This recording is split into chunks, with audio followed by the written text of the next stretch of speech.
लेके बैठे हो ना आप लोग? अच्छा अच्छा।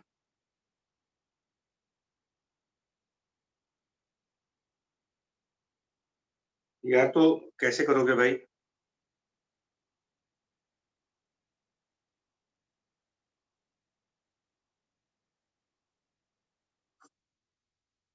कुछ क्वेश्चंस ना एक्चुअली इरडोव पे भी करने हैं, तो मैं सर है नहीं, सबके पास नहीं है। कुछ मैं क्वेश्चन नंबर बोल दे रहा हूँ,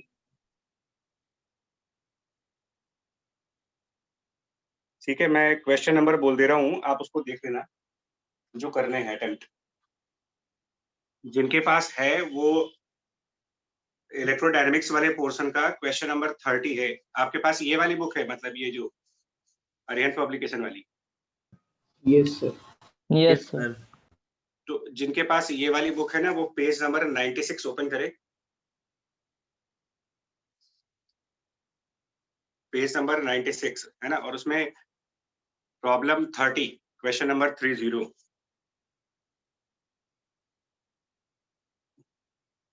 जिनके पास नहीं है उनके लिए मैं क्वेश्चन बता दे रहा हूँ क्या है, और जिनके पास है वो तब तक ट्राई करो उसको।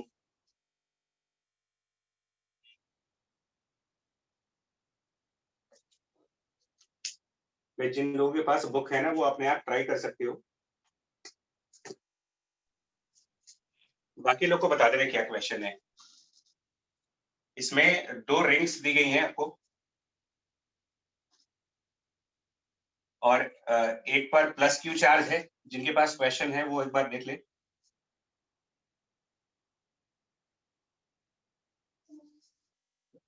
ठीक है, इनका रेडियस दे रखा है, दोनों का रेडियस कैपिटल आर है, दोनों के सेंटर्स के बीच का डिस्टेंस स्मॉल ए दे रखा है। एक रिंग पर प्लस क्यू चार्ज है और एक रिंग पर माइनस क्यू चार्ज है, और इनके सेंटर्स के बीच के पोटेंशियल डिफरेंस की वैल्यू चाहिए आपको। बच्चा लोग जिनके पास बुक है वो यही वाला क्वेश्चन देख रहे हो ना आप? Yes sir. है ना? स्टेटमेंट क्वेश्चन का कुछ ऐसा है, there are 2 thin wire rings each of radius capital R whose axes coincide, the charges of the rings are small q and minus q। मैंने कैपिटल q यूज किया है। Find the potential difference between the centres of the rings separated by distance small a। हो जाएगा ये question. देखो पिछली theory से last class में पढ़ा था हम लोगों ने, जो लास्ट क्लास में पोटेंशियल बाय द रिंग आप लोगों ने पढ़ा था, क्या उससे कर लोगे इसको?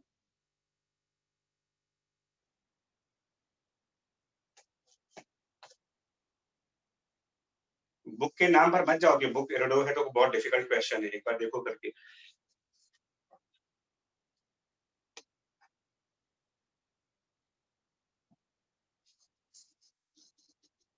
इसके पहले वाले रिंग के सेंटर पर पोटेंशियल की वैल्यू कैसे निकालोगे आप? पोटेंशियल एट C1 पॉइंट और इसको C2 पॉइंट मान लें अगर, तो C1 पॉइंट पर पोटेंशियल की वैल्यू बताएं एट दिस पॉइंट। के क्यू बाय आर। के क्यू बाय आर। ना बच्चा, फिर इसमें गलती करोगे के अगर आपको। क्यू बाय आर प्लस दूसरा भी होगा। प्लस जो हाँ, माइनस में जाएगा। यहाँ पर 2 पोटेंशियल होंगे ना, एक पोटेंशियल इस प्लस क्यू चार्ज की वजह से आएगा और एक पोटेंशियल इस माइनस क्यू चार्ज की वजह से आएगा। राइट, तो प्लस क्यू की वजह से जब आप पोटेंशियल निकालोगे तो फॉर्मूला यूज करो रिंग के सेंटर वाला, यहाँ लगाओगे के capital Q divided by R, और इसी पॉइंट पर माइनस क्यू चार्ज की वजह से भी पोटेंशियल होगा, तो माइनस के क्यू, और यहाँ पर रिंग के एक्सेस वाला formula, so root of R square plus A square. Similarly जब आप C2 पॉइंट पर पोटेंशियल निकालोगे तो पहले माइनस क्यू चार्ज की वजह से सेंटर पॉइंट पर माइनस के क्यू अपॉन सेंटर वाला फॉर्मूला, और फिर प्लस क्यू की वजह से C2 पॉइंट पर एक्सेस वाला फॉर्मूला लगाएंगे, और इसके बाद आप इनको सेपरेट करके पोटेंशियल डिफरेंस की वैल्यू निकाल दो।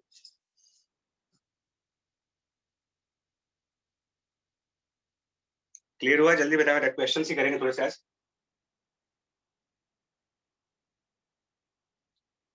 डन? या कोई डाउट किसी को? हो गया सर।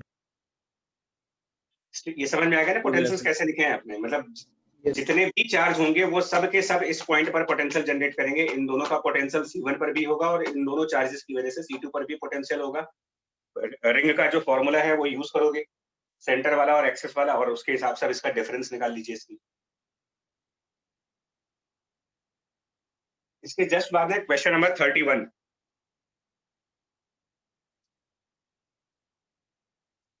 जस्ट बाद क्वेश्चन नंबर 31 इसी बुक में।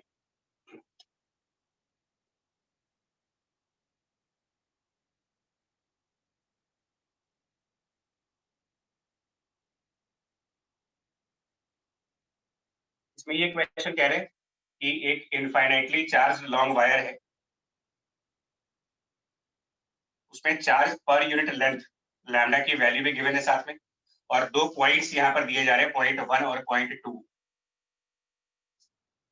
और वो कुछ ऐसा कह रहे हैं कि जो पॉइंट 1 है अगर वो इस वायर से कुछ स्मॉलर डिस्टेंस पे या a डिस्टेंस पर मान ले, तो पॉइंट 2 यहाँ से 2a डिस्टेंस पर है।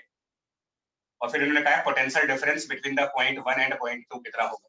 ये क्वेश्चन है 31 में। तो जिनके पास बुक है वो क्वेश्चन रीड करके अपने आप ट्राई करो, जिनके पास नहीं है उनके लिए क्वेश्चन बता दे रहे।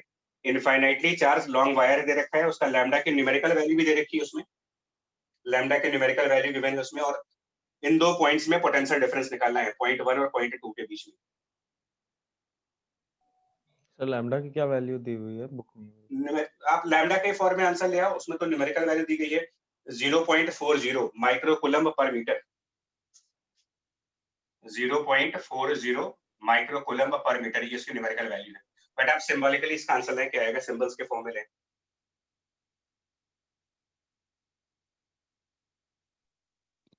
lambda by देखो 2 epsilon naught ln2।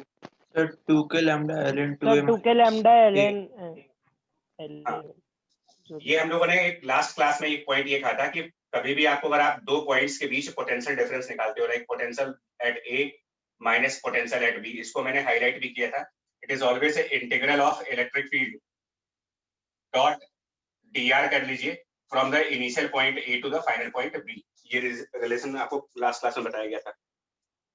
तो आपको पॉइंट 1 और पॉइंट 2 के बीच में पोटेंशियल डिफरेंस निकालना है। सेम फॉर्मूला यूज करेंगे, potential at 1 minus potential at 2 equals to integration of electric field from the point 1 to point 2।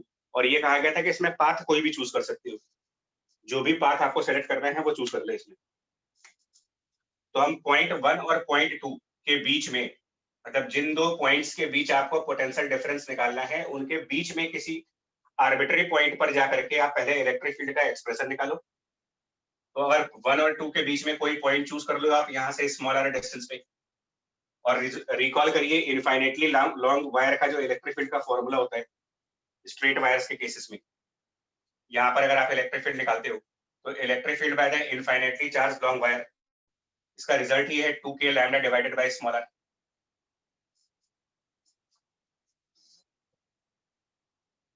और फिर ये रिजल्ट लगा दो आप, that potential at 1 minus potential at 2 equal to integral electric field 2k lambda by r। Direction positively charge होगा तो direction right side है, dr vector भी राइट साइड होगा। दोनों वेक्टर्स राइट साइड होंगे तो डॉट प्रोडक्ट हट जाएगा इसमें से, simply e into dr। Limits point 1 के डिस्टेंस a से और पॉइंट 2 के डिस्टेंस 2a तक।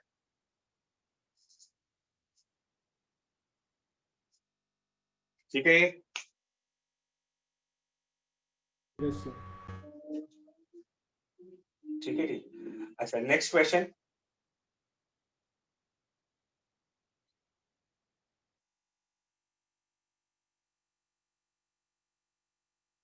Question number 32।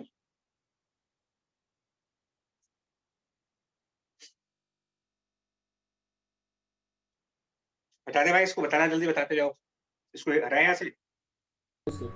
Yes, sir. ठीक है ना। 32। वैसे मैं चाहूंगा ये कि थोड़ा सा आप ना मतलब कुछ आइडिया दो, एटलीस्ट डिस्कस करो या फिर ट्राई करो। भाई डायरेक्ट सोल्यूशन मिलने पे क्या होगा ना, फिर वो अपनी प्रैक्टिस नहीं होगी। 32 वाले क्वेश्चन में वो एक हेमिस्फीयर की बात कर रहे हैं। क्वेश्चन 32 में ये कह रहे हैं कि यहाँ पर कोई हेमिस्फेरिकल ऑब्जेक्ट है और उसके सरफेस के ऊपर चार्ज है। ठीक है, इसका रेडियस वगैरह मेंशन है, r रेडियस इसकी, और इसके सरफेस पर कोई चार्ज यूनिफॉर्मली डिस्ट्रीब्यूटेड है एट दिस सरफेस, उसकी डेंसिटी दे रखी है आपको सिग्मा के बराबर। Hemisphere of radius capital are with charge present on its surface, और उसका डेंसिटी दे रखा है सिग्मा पर यूनिट एरिया। सेंटर पॉइंट पर इलेक्ट्रिक फील्ड और सेंटर पॉइंट पर पोटेंशियल, ये दोनों सॉल्व कर लें। Electric field at the centre and potential at the centre.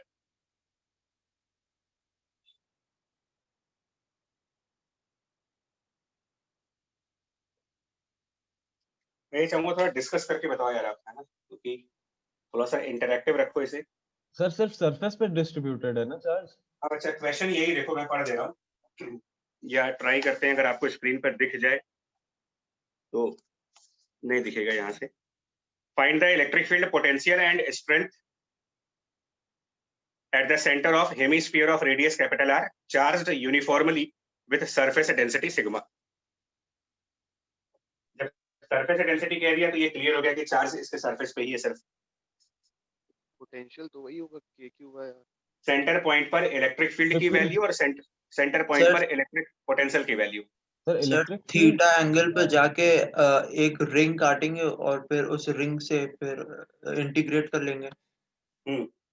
Sigma upon epsilon not. नहीं सिग्मा बाई नहीं, ऐसे डायरेक्ट नहीं आएगा यार, ये डायरेक्ट नहीं आएगा। ये जो बोल रहे हैं ना कि इसको आप कैलकुलस की हेल्प से निकालोगे। सर हॉलो है कि अच्छा सरफेस पे चार्ज है, सरफेस पे तो सॉलिड या हॉलो से मतलब नहीं रहेगा आपको। चार्ज डिस्ट्रीब्यूशन सरफेस पे है, इसका मतलब आप इसको हॉलो स्फीयर की तरीके से ही ट्रीट करेंगे। हमें इसके मास से तो मतलब है नहीं, इसमें मास कितना है उससे तो मतलब है नहीं, हमें चार्जेस से मतलब है। और चार्जेस अगर सिर्फ सरफेस पर है तो हम इसको एज अ हॉलो स्फीयर की तरीके से ट्रीट कर लेंगे। तो इसका प्रोसेस यही रहेगा। अभी जो रिंग वाला फॉर्मूला आपने पढ़ा ना, उसी का एप्लीकेशन है, रिंग वाले फॉर्मूले का ही यूज करना है इसमें। तो क्या करो आप, इसकी लाइन ऑफ सिमेट्री, जो भी इसकी लाइन ऑफ सिमेट्री होगी, वहां से आप थीटा एंगल पर इस हेमिस्फीयर के चारों तरफ एक रिबन मानेंगे। हेमिस्फीयर के चारों साइड पर एक रिबन जैसा स्ट्रक्चर मान लो आप, circular ribbon from at theta angle and additional width इसकी हम कुछ यहाँ पर डी थीटा मान लेंगे।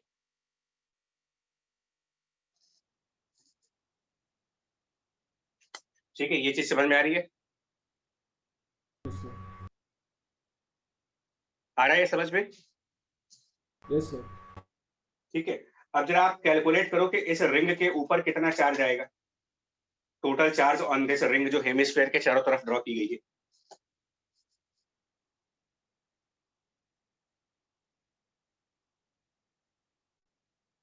मैं एक में बता रहा हूँ।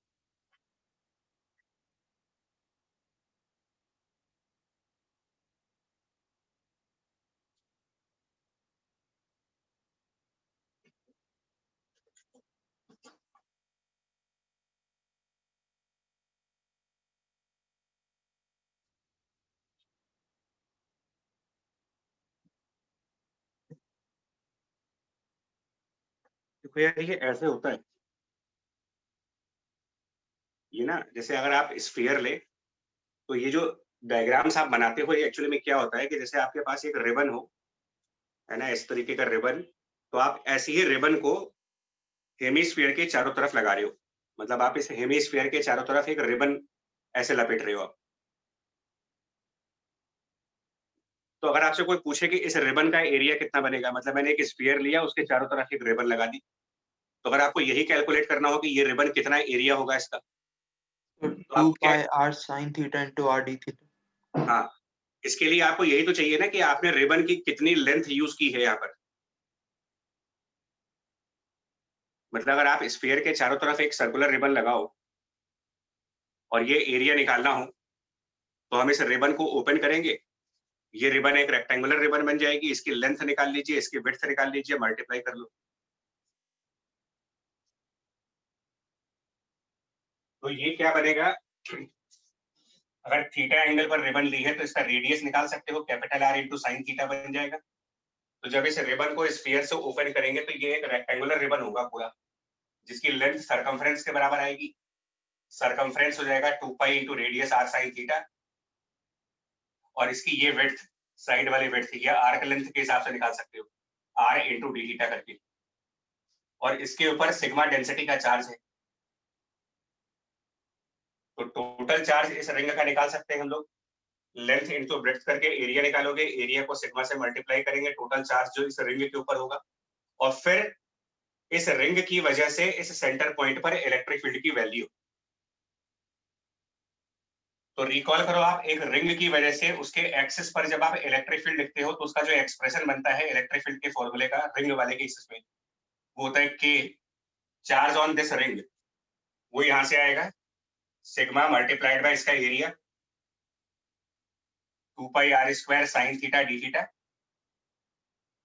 और क्या होता था फॉर्मूले में यार, रिंग की इलेक्ट्रिक फील्ड के फॉर्मूले में के इंटू क्यू, साथ में एक और टर्म आता था यहाँ पर, न्यूमरेटर में एक और टर्म होता है एक्स एक्स, मतलब ये डिस्टेंस रिंग आर के cos theta. R cos theta. Ring के सेंटर से ये पॉइंट कितनी दूर है, तो ये R cos theta into R cos theta और करेंगे न्यूमरेटर में, divided by R square. Sine theta का स्क्वायर। फॉर्मूला होता था रेडियस का स्क्वायर प्लस डिस्टेंस का स्क्वायर टू द पावर 3/2। तो radius square plus distance square Pythagoras theorem से कैपिटल आर स्क्वायर बन जाएगा, और उसकी पावर 3/2 करोगे तो ये आर क्यूब। अब इसको इंटीग्रेट करके आप टोटल इलेक्ट्रिक फील्ड निकालेंगे, बट उसमें लिमिट्स क्या रखोगे, इलेक्ट्रिक फील्ड जब निकाल रहे होगे तो उसमें लिमिट्स का मेन पॉइंट आता है 0 से π/2। राइट, क्योंकि जो हम रिबन्स लगाएंगे वो रिबन टॉप पॉइंट से, मतलब इसके पोल से स्टार्ट करके और इक्वेटर तक जाओगे आप, तो एंगल थीटा जब एट दिस पॉइंट आएंगे तो थीटा एंगल 0 डिग्री होगा, यहाँ पर जाएंगे तो थीटा एंगल पाई/2 90 डिग्री। तो लिमिट स्टार्ट करेंगे फ्रॉम 0 टू फाइनल लिमिट पाई/2 तक की, 0 एंगल से और यहाँ तक का एंगल पाई/2। अब इसको इवेल्युएट करो, आपका इंटीग्रेशन ये बनेगा, साइन थीटा कॉस थीटा को इंटीग्रेट करना है, integration in fact 2 sine theta cos theta integrate करके जरा आप लोग आंसर निकालो तब तक क्या बन रहा है।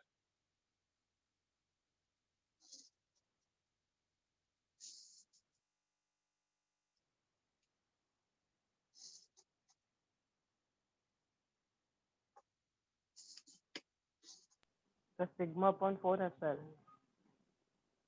फाइनल आंसर हाँ sir. Sigma by 4 epsilon naught, ठीक है फाइनल आंसर। पोटेंशियल निकालने के लिए इसी पॉइंट पर अगर मुझे पोटेंशियल निकालना हो तो तब भी आप रिंग के पोटेंशियल वाला फॉर्मूला यूज करें। रिंग की पोटेंशियल निकालने के लिए के, अगेन उस रिंग का चार्ज यूज कर लेंगे sigma 2 pi R square sine theta d theta, और रिंग पोटेंशियल के फॉर्मूले में के इंटू क्यू, और डिनोमिनेटर में square root of radius square plus distance square. Square root of radius square plus distance square का मतलब ये वाला डिस्टेंस आ जाएगा कैपिटल आर, और इसमें भी सेम लिमिट्स लगाओ आप 0 से पाई/2, और इसकी भी वैल्यू देखो कितनी बनती है।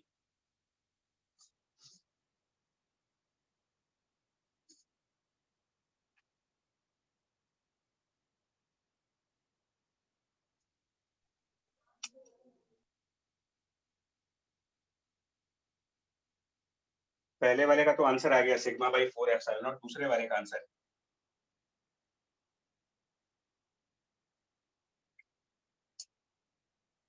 ये तो और भी आसान है, सिर्फ साइन थीटा इंटीग्रेट करना है आपको, ओनली साइन थीटा का इंटीग्रेशन।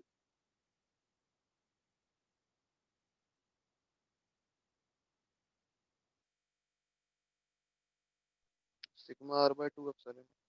सर सर एक बार फिर से एक्सप्लेन कर दीजिए, नेट चला गया था। कौन सा बच्चे? सर ये नहीं। पूरा मेरा नेट एकदम स्टार्टिंग में ही चला गया था। ये रिबन बता दिया था आपने, फिर ये बता दिया था कि कैसे निकालना, बट वो प्रोसेस नहीं समझ। नहीं, आपको ये समझ में आ गया कि ये जो रिबन स्फीयर के चारों तरफ हम रैप करेंगे, उस रिबन का एरिया निकालने के लिए उसकी लेंथ चाहिए और उसकी विड्थ चाहिए, जी सर, ये यहाँ तक हो गया था। और उसके बाद एरिया को सिग्मा से मल्टीप्लाई करके हम इसका चार्ज डीक्यू निकाल सकते हैं, because sigma is charge per unit area, और इसका एरिया निकाल सकते हैं यहाँ पर 2 pi r sine theta into r d theta करके।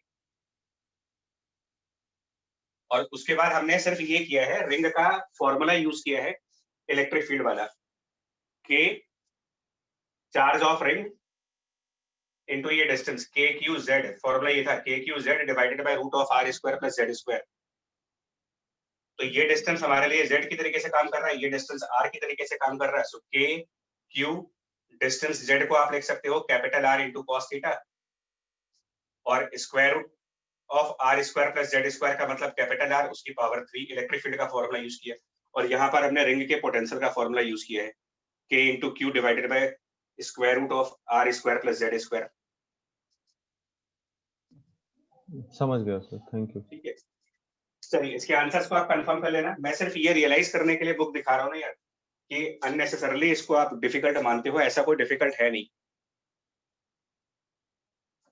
सेकंड वाले का आंसर अभी किसी ने बताया था मेरे ख्याल से sigma into R by 2 epsilon naught. Confirm कर लेना, कैलकुलेशंस चेक कर लेना एक बार। ठीक है, आप अपनी कैलकुलेशंस को एक बार क्रॉस चेक कर लीजिएगा।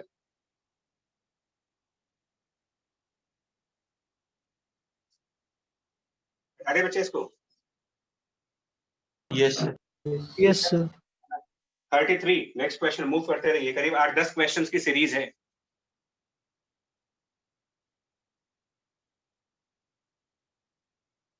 और पोटेंशियल पे टाइम इसलिए दे रहा हूं, मैं फिर से बता दूं, बिकॉज पोटेंशियल का इंपॉर्टेंस प्रीवियस क्लास में भी मैंने कहा था, इसका डायरेक्ट कनेक्शन एनर्जी के साथ है। एनर्जी का कनेक्शन होने का मतलब इसका डायरेक्ट कनेक्शन मैकेनिक्स के साथ है। तो ये बड़ा इंपॉर्टेंट है कि आपको पोटेंशियल की कैलकुलेशंस आनी चाहिए।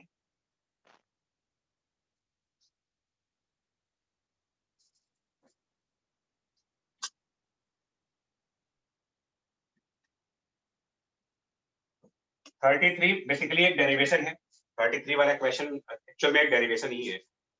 अगर आप ध्यान से देखोगे तो उसमें वो ये डिराइव कराना चाहते हैं आपसे कि एक सर्कुलर डिस्क के एक्सिस पर पोटेंशियल की क्या वैल्यू बनती है।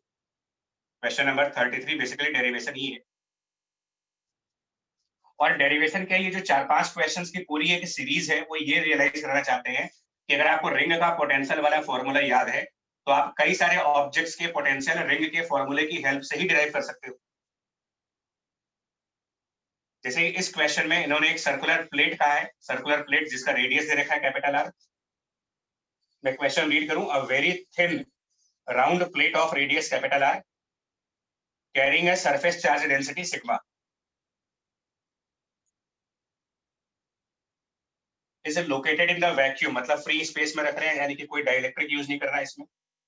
और find the electric field potential and strength, मतलब दोनों चीजें निकालनी है आपको, इलेक्ट्रिक फील्ड भी निकालना है और इलेक्ट्रिक फील्ड का पोटेंशियल भी निकालना है along the axis as a function of distance small l, मतलब इसकी एक्सिस पर कोई डिस्टेंस आप l ले और यहाँ पर इलेक्ट्रिक फील्ड एंड पोटेंशियल दोनों वैल्यू से डिराइव करनी है।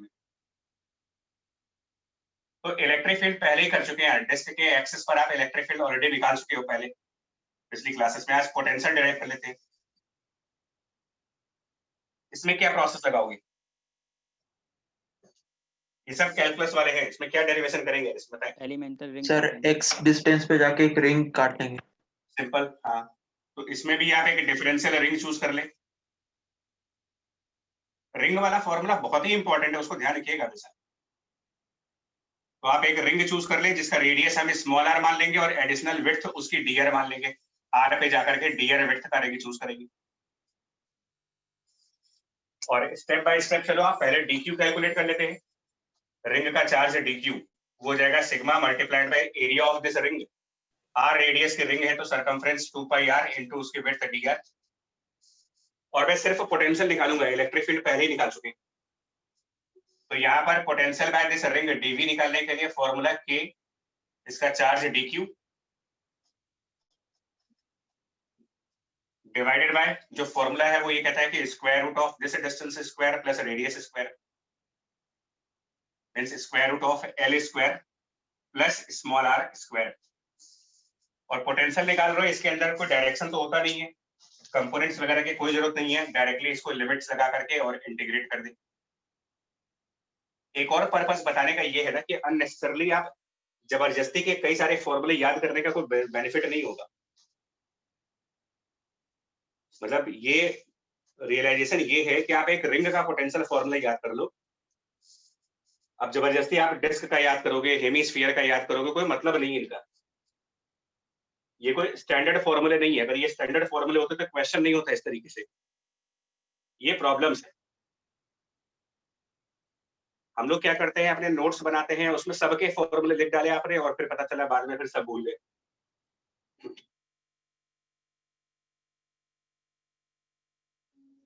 करो इस पे कितना आंसर आएगा यार। लिमिट्स रखेंगे स्मॉल r के 0 टू कैपिटल R, इसका आंसर बताएं आप। तो KQ/2R ब्रैकेट में और बच्चा एक काम करो, k की वैल्यू भी रख लो ना, जो k आएगा उसको 1/4 पाई एप्सिलॉन नॉट से रिप्लेस कर लो। Okay sir. जो k आएगा उसको 1/4 पाई एप्सिलॉन नॉट से रिप्लेस भी कर ले। मतलब आंसर को हम एप्सिलॉन के फॉर्म में चाहते हैं, क्योंकि उन्होंने वहां पर एक वर्ड यूज किया है, it is place in the vacuum. तो मैं इसलिए एप्सिलॉन के फॉर्म में लेना चाहता हूं कि अगर इसको हम वैक्यूम की बजाय किसी मीडियम में प्लेस करेंगे तो हमारे आंसर्स में जहां पर एप्सिलॉन था उसके साथ हमें कैपिटल के और यूज कर लेंगे। बस ये पर्पस है मेरा। Sigma by 2 epsilon naught bracket में √r² plus l² minus l। Okay, तो it is sigma by 2 epsilon naught और square root of r is capital R square plus l square और माइनस l। ये इसका final answer. ठीक है ना बच्चा, यही आंसर है फाइनली। Yes sir. हाँ सर यही है। ये नॉर्मल इंटीग्रेशन है, सब्स्टिट्यूशन से हो जाएगा आपका। l square plus r square ऊपर r dr है, अब इसको t स्क्वायर वाला सब्स्टिट्यूशन लगाओगे आराम से हो जाएगा ही। अच्छा, इसके बाद इन्होंने कहा है कि इसको एनालाइज भी करना है आपको। ये जो रिजल्ट है उसको ना इन्वेस्टिगेट करना है दो केसेस में, जब l टेंडिंग टू 0 हो और l r से काफी बड़ा हो जाए, क्या आंसर्स आएंगे। मतलब जो ये रिजल्ट आया है इसको दो केसेस में एनालाइज करने को कहा है उन्होंने। एक केस दे रहे हैं कि l इज टेंडिंग टू 0 और दूसरा केस कह रहे हैं कि l is much much larger than r। इन दोनों केसेस में आंसर क्या बनेगा। l टेंडिंग टू 0 का मतलब आप ऑलमोस्ट इसकी सेंटर पॉइंट पर आ गए, ऑलमोस्ट सेंटर पॉइंट पर। वो तो यहीं से दिख जाएगा अगर आप l को टेंडिंग टू 0 कर दे। Means potential will tend to sigma into capital R divided by 2 epsilon 0। और दूसरे वाले केस में L की वैल्यू R के कंपेयर में बहुत ज्यादा हो जाएगा, 0 हो जाएगा। सर 0। बालक यही गलती करते हो आप लोग, बार बार सर समझा। पॉइंट चार्ज की तरह ट्रीट। हाँ, ये आपको इलेक्ट्रिक फील्ड से मैं समझाने की कोशिश कर रहा हूँ कि इस केस में कभी 0 मत बोला करो आप आंसर, क्योंकि इसका ये मतलब नहीं है कि आप इन्फिनिटी पर चले गए हो। 0 पोटेंशियल सिर्फ इन्फिनिटी पर होगा। ये हमारे इलेक्ट्रिक फील्ड के उस लेक्चर का यूज है कि जब सब पॉजिटिव चार्ज हो।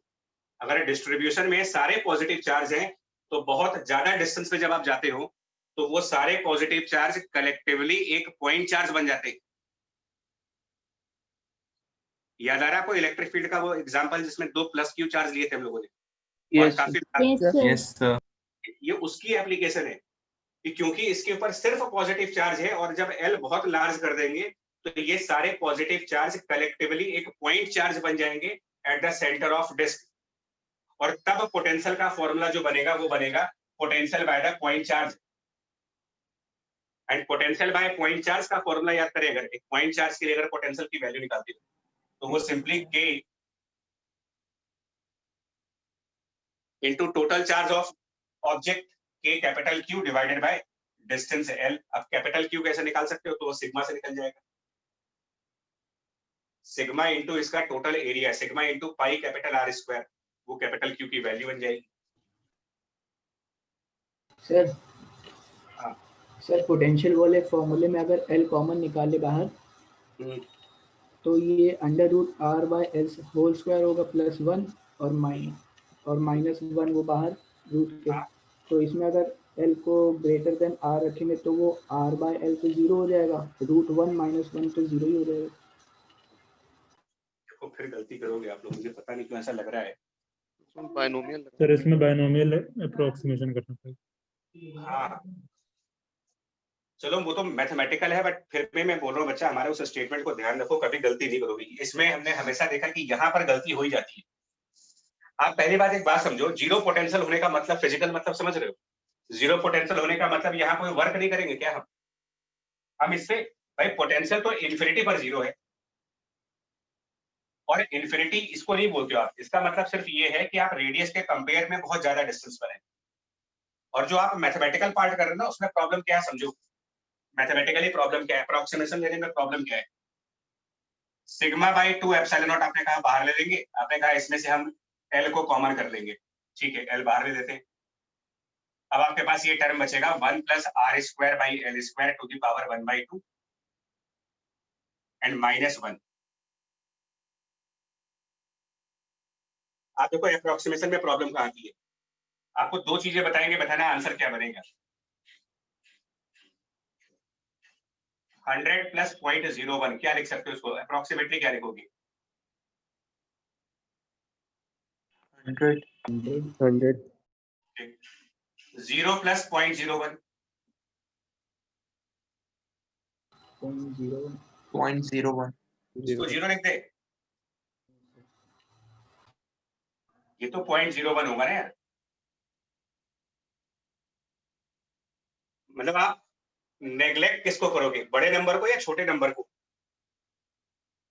0 और 0.01 में तो 0 ही छोटा हो गया। तो आप लोग के दिमाग में कंसेप्ट क्या बना हुआ है, आप लोग के माइंड में एक्चुअली लॉजिक क्या बना है कि जब कोई छोटा नंबर आएगा तो वो नेग्लेक्ट हो जाएगा। एक्चुअल में कोई भी नंबर छोटा या बड़ा तब कहोगे ना जब आप उसको किसी से कंपेयर करो। 0.01 इनफाइनाइट टाइम्स लार्जर है 0 से, और 0.01 100 टाइम्स लेसर है 100 से। सिमिलर प्रॉब्लम यहां पर आएगी, ये वैल्यू क्या एग्जैक्टली 1 आएगी या 1 से थोड़ी ज्यादा होगी? L much larger than L कह रहे हो आप, लेकिन L और R दोनों फाइनाइट वैल्यूज है, दोनों ही फाइनाइट है। एक बहुत छोटी फाइनाइट वैल्यू है, एक बहुत बड़ी फाइनाइट वैल्यू है। आएगा तो कुछ फाइनाइट नंबर ही ना, R square by L square एक फाइनाइट नंबर आएगा, भले वो बहुत छोटा नंबर है। तो इसका मतलब ये कुछ ऐसा बनेगा term sigma L by 2 epsilon not, यहाँ पर 1 प्लस सम डेल्टा टाइप की चीज बनेगी, 1 प्लस डेल्टा टाइप की चीज, और -1। तो आप 1 और 1 तो कैंसिल कर दोगे, लेकिन फिर भी आंसर में डेल्टा बचेगा, तो क्या इसे डेल्टा को नेग्लेक्ट कर दे? क्योंकि 1 प्लस डेल्टा -1 जब बचेगा आपके पास, तो ये कुछ 0 प्लस डेल्टा होगा। ये इस टाइप की चीज बनेगी जब 0 प्लस डेल्टा, तो इसके आंसर में डेल्टा तो बचेगा ही आपका, मतलब कुछ ना कुछ आंसर तो आएगा ही आएगा यहाँ पर।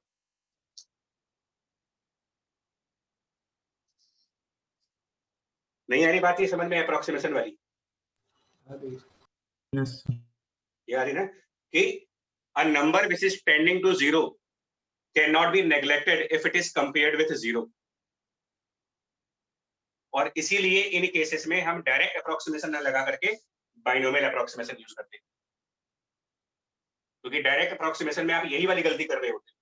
डायरेक्ट अप्रोक्सीमेशन में आप कर क्या रहे होते हो, 0 के कंपेयर में आपने 0.01 एक बड़े नंबर को नेग्लेक्ट कर दिया। इसीलिए यहाँ पर प्रोसेस ये आएगा 1 प्लस इसका बाइनोमियल अप्रोक्सीमेशन लगाएंगे तो ये बन जाएगा R square by 2 L square and -1। अब इसका आंसर बन जाएगा आपका, इसका आंसर यही आएगा जो यहाँ पर लिखा जा रहा है।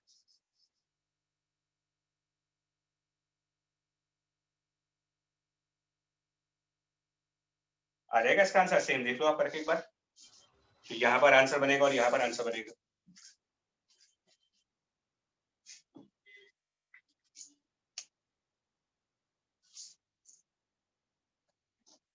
क्लियर हो गया ये चीज? Yes sir. ठीक है, आगे से लेके मैं फिर बोलूंगा, आप इस चक्कर में फंस जाओगे, मैं बता रहा हूँ, आप लोग समझ नहीं पाओगे बिकॉज आप अप्रोक्सीमेशन को गलत तरीके से देखते हो। मेरी एडवाइस बार बार यही होगी कि अगर एक सिस्टम सिमिलर तरीके के चार्जेस का है, सिमिलर तरीके के चार्जेस का मतलब उसमें सब पॉजिटिव चार्ज है या सब नेगेटिव चार्ज है, तब जहां जहां पर ये अप्रोक्सीमेशन आएगी वहां वहां पर आप उसको बिना किसी मैथमेटिक्स के डायरेक्टली पॉइंट चार्ज मान सकते हो, विदाउट मैथमेटिक्स। हाँ, ये तब नहीं कर सकते, मैंने उस समय भी अलर्ट किया था कि अगर इस सिस्टम के अंदर प्लस और माइनस दोनों चार्ज हैं, तब आप इस डिस्टेंस पे जा करके उसको पॉइंट चार्ज नहीं मान सकते। बट सिमिलर चार्जेस हैं तो आप मैथमेटिकल पोर्शन में न जाओ अनलेस कि आपको इतनी क्लैरिटी ना हो। इस तरीके की क्लैरिटी है तब आप मैथ्स लगाओ, अदरवाइज आप डायरेक्ट फिजिकली लगा दो। लार्जर डिस्टेंस पॉइंट चार्ज बन गया, पॉइंट चार्ज का फॉर्मूला यूज कर लिया।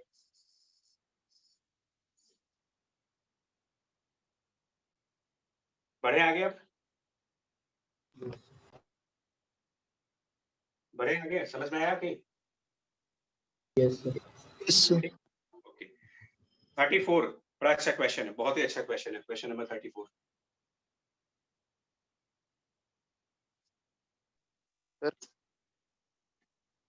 सर इसमें इलेक्ट्रिक फील्ड के फंक्शन से भी डायरेक्ट पोटेंशियल का निकाल सकते हैं। अच्छा आवाज आपकी ब्रेक हो रही है, फिर से बोलो। सर इलेक्ट्रिक फील्ड के फंक्शन से भी सर पोटेंशियल का फंक्शन निकाल सकते थे लाइन इंटीग्रल करके। हाँ ई डॉट डी आई करके। तो वो भी उसमें करे, मतलब इन्फिनिटी का पॉइंट रखते तब सर वो अनडिफाइंड होता है। बच्चा तुम्हारी वॉइस ब्रेक हो जा रही है, एक्चुअली पूरा सेंटेंस नहीं आ पा रहा है।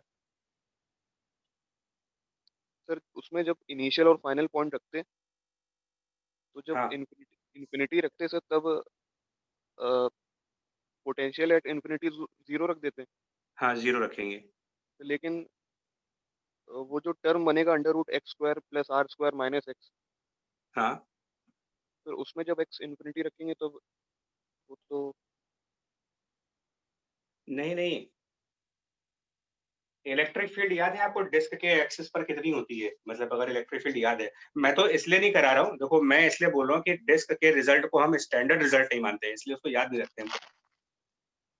बट अगर आपको याद है तो आप बताओ, उसके हिसाब से बता रहे क्या होगा। आप पोटेंस एक्सप्रेशन तो इलेक्ट्रिक फील्ड का बनेगा। yes, sir. उसमें इन्फिनिटी रखकर जीरो नहीं आएगा, आप एक बार करके देख लेना इंटीग्रेशन, नहीं आएगा आंसर जीरो। 34 बड़ा अच्छा क्वेश्चन है यार बच्चा, एक मिनट तो। इसमें भी एक डिस्क दिया है इन्होंने, क्वेश्चन 34 में भी एक डिस्क है और पॉजिटिवली चार्ज है सिग्मा डेंसिटी से। इसको मैं ये चाहूंगा कि आप अटेम्प्ट करें, मैं ये चाहूंगा करें, 1-2 मिनट का टाइम दे दो आप। रेडियस दे रखा है कैपिटल आर का, सिग्मा इसकी डेंसिटी दे रखी है, और इसकी एज पर, डिस्क की एज पर कोई पॉइंट है जहां पर पोटेंशियल की वैल्यू फाइंड आउट करनी है। मैं चाहूंगा एक बार ट्राई करो आप इसको, बड़ा बहुत ही अच्छा क्वेश्चन है। Potential at a point which is on the edge of the disc. अभी आप लोगों ने सेंटर और एक्सिस पर निकाला था, अब इसकी एज पे निकालना है। चार्ज डेंसिटी गिवन है, रेडियस कैपिटल आर गिवन है, सरकमफ्रेंस एज के ऊपर कोई पॉइंट है जहां पर पोटेंशियल सॉल्व करना है।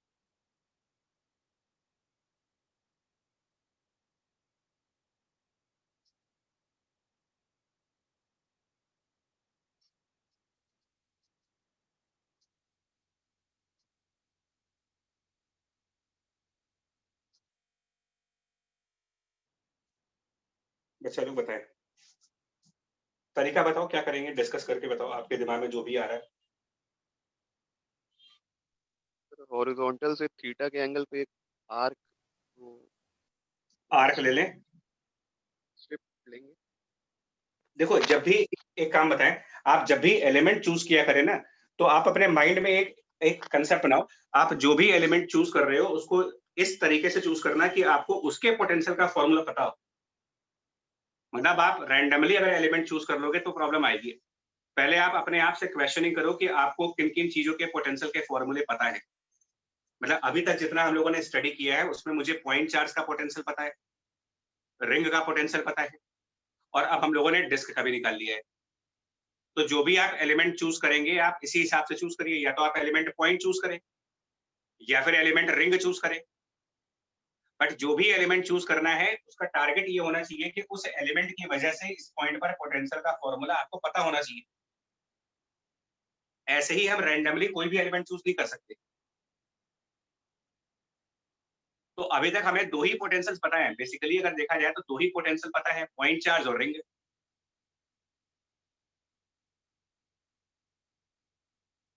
समझ पा रहे हैं एलिमेंट चूज करने का लॉजिक? ऐसा एलिमेंट चूज करो जिसकी पोटेंशियल आपको पता हो, अदरवाइज कोई फायदा नहीं होगा उसको सॉल्व करने का। नेचुरल सी बात है, पॉइंट मानने का कोई लॉजिक नहीं बन रहा, पॉइंट मानने का कोई लॉजिक। तो इसका मतलब एलिमेंट हम रिंग के फॉर्म में लेंगे। लेकिन अगर आप रिंग एलिमेंट लोगे तो रिंग का पोटेंशियल भी आपको कहाँ कहाँ पता है। मतलब आपकी जो नॉलेज है उस नॉलेज के हिसाब से आपने रिंग का पोटेंशियल कहाँ पर फाइंड आउट किया हुआ है, किन पॉइंट्स पर। तो अगर मैं इसके सेंटर के अबाउट रिंग एलिमेंट बना भी लूं तो मेरा पर्पस तो पूरा हुआ नहीं, क्योंकि ये वाला पॉइंट इस रिंग के ना तो सेंटर पे मिलेगा ना तो इस रिंग की एक्सिस पर मिलेगा। तो तो रिंग एलिमेंट लेने से हमारा कोई पर्पस पूरा नहीं हो रहा। अगर एक कॉर्ड ले तो जो कि थीटा एंगल पे सेंटर, ठीक है, तो कॉर्ड मतलब एक स्ट्रेट वायर हो गया ना वो।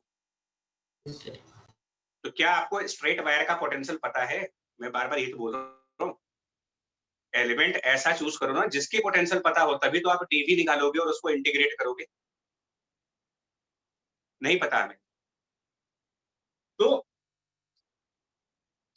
यहां पर आप ये काम कर सकते हो जरूर कि हमें रिंग के सेंटर पर तो पोटेंशियल पता है ना, और पोटेंशियल एक स्केलर क्वांटिटी है, उसमें कोई वेक्टर नहीं है। तो अगर एक रिंग है और उसके सेंटर पर आप पोटेंशियल कैलकुलेट कर रहे हो, रेडियस उसकी कैपिटल आर है, टोटल चार्ज उसका प्लस क्यू है, तो इसका फॉर्मूला आपको पता है k times capital Q by R होता है। अब अगर कंप्लीट रिंग की बजाय अगर हाफ रिंग होगी तो क्या फॉर्मूला लगाओगे? अगर हाफ रिंग है और उसके सेंटर पर पोटेंशियल निकालना हो तो ये ध्यान करते हुए कि ये स्केलर क्वांटिटी है और सेंटर पॉइंट रिंग के हर पॉइंट से सिमेट्रिकल है। k q by 2r by 2r. नहीं, क्यू इसका हाफ चार्ज है, मतलब हाफ रिंग का चार्ज क्यू है। Sir k q by r हाँ, मतलब इसका भी सेम हाँ, फॉर्मूला होगा, इसके लिए भी सेम फॉर्मूला होगा, k into Q by are.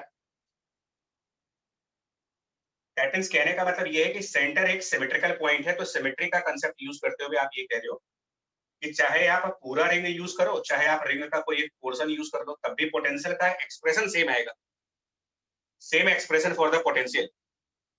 हाँ, बस ये क्यू बदलता रहेगा। अगर आप कंप्लीट रिंग के सेंटर पे निकाल रहे हो तो आपको टोटल चार्ज चाहिए, हाफ रिंग के सेंटर पे निकाल रहे हो तो जितना चार्ज हाफ रिंग पर दिया होगा वो वाला चार्ज यूज कर लेंगे, बट फॉर्मूला सेम रहेगा। और इसी को हम यहाँ पर यूज करेंगे, इसी फैक्ट को यूज करेंगे। तो हम क्या करेंगे, जिस पॉइंट पर पोटेंशियल निकालना है उसको सेंटर मान करके, सेंटर इसलिए मानना पड़ेगा कि आपको सेंटर का ही पोटेंशियल पता है, तो इसको सेंटर मान करके आप यहाँ पर एक सर्कुलर आर्क ड्रॉ करें। एज वाले पॉइंट को सेंटर मान करके एक सर्कुलर आर्क बनाएं, जिस सर्कुलर आर्क का रेडियस स्मॉल आर हो और एडिशनल विड्थ इसकी dr के बराबर मानेंगे, एक्स्ट्रा विड्थ dr।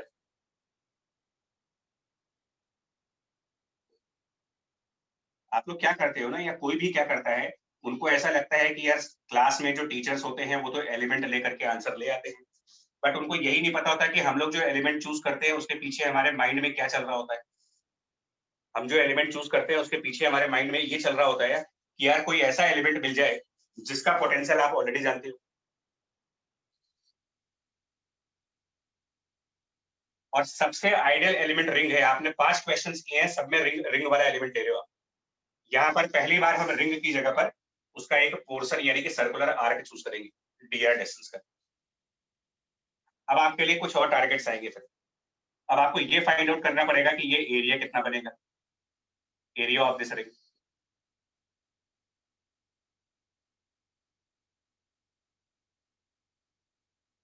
आ रही है ये बात समझ में, क्या किया हमने? yes sir yes sir. अब इसका एरिया निकालना है, वो भी एक चैलेंज ही है, वो भी इतना आसान काम नहीं बनेगा। देखो, जो इसका लोअर वाला एज है इसको हम थीटा एंगल पर मानते हैं, इसके लोअर एज को आप यहाँ पर थीटा एंगल पर मान लें, ये एंगल थीटा हो। पहले तो आप स्मॉल आर और थीटा में और इसके कैपिटल आर यानी कि टोटल रेडियस में रिलेशन फाइंड करो, और वो रिलेशन थोड़ी सी मैथमेटिकल तरीके से रहेगी। आप इस एज के डायमेट्रिकली अपोजिट एक पॉइंट चूज करें अगर, तो ये पूरा डायमीटर बन जाएगा, और ये जो पॉइंट लिया है यहाँ पर इसको डायमीटर से मिलाते हैं, ये बन जाएगा 90 डिग्री का एंगल। डायमीटर सरकमफ्रेंस पर हमेशा 90 डिग्री बनाएगा। सर ये लाइन स्मॉल आर है, ये लाइन स्मॉल आर है क्योंकि जो ये आर्क बनाई है उसका सेंटर ही ये है, तो ये स्मॉल आर, ये पूरा diameter 2 times of capital R, और ये एंगल थीटा। क्या क्या रिलेशन बनेगा थीटा स्मॉल आर और इस डायमीटर के बीच में? The cos cos theta is theta equals equals to to r r by upon 2r. r upon r. क्या ये लिख सकते हैं कि 2 टाइम्स आर कॉस थीटा की वैल्यू स्मॉल आर है? चेक कर लो आप। Yes, sir. हाँ, Yes. तो इससे आप dr भी लिख सकते हो, minus 2 times capital R sine theta into D theta, differentiate करके। अब ये जो आर्क बना है, इस आर्क का एरिया निकालने के लिए एरिया ऑफ द आर्क भी फाइंड करना होगा आपको। तो अगर ये हाफ एंगल थीटा है तो इधर भी थीटा बनेगा, हाफ एंगल थीटा है तो इस तरफ भी थीटा बनेगा, मतलब कि ये पूरा आर्क अपने सेंटर पर 2 थीटा एंगल बना रहा होगा। तो 2 theta is the angle subtended by the arc multiplied by radius of arc, ये हो जाएगी लेंथ ऑफ आर्क, और length of arc multiplied by this dr, length of arc multiplied by dr, area of this arc multiplied by sigma. Charge calculate हो गया यहाँ पर।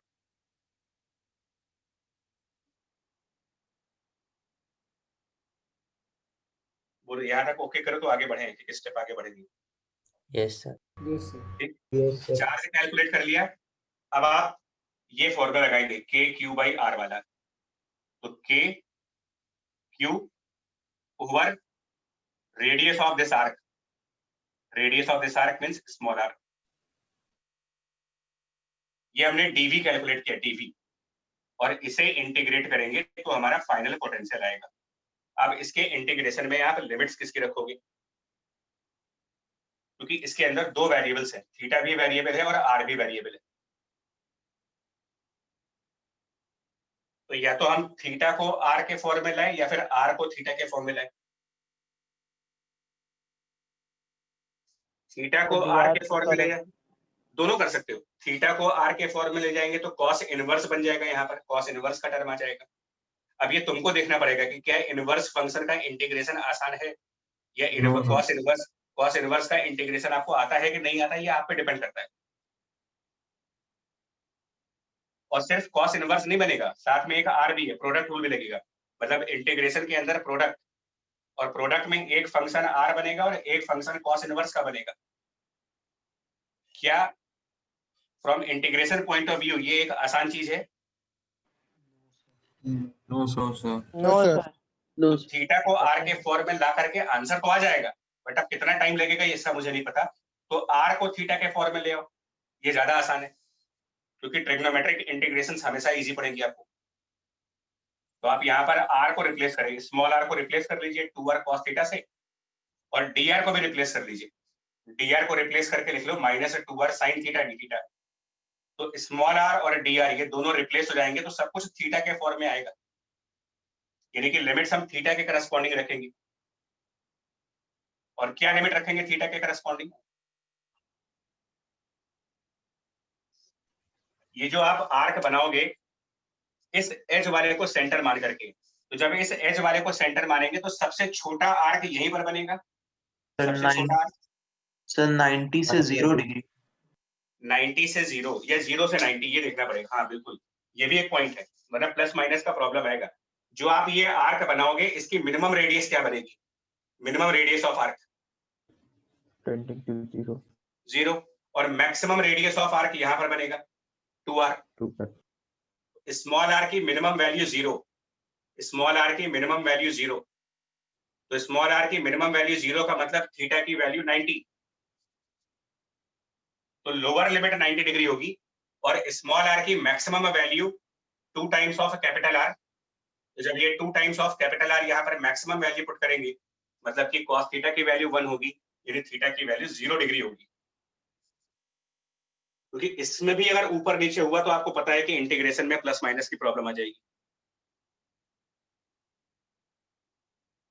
अब आप फाइनल आंसर बता दो, स्मॉल आर और dr दोनों को यहाँ पर रिप्लेस करके, एंड देन फाइनली कितना आंसर आएगा इसका?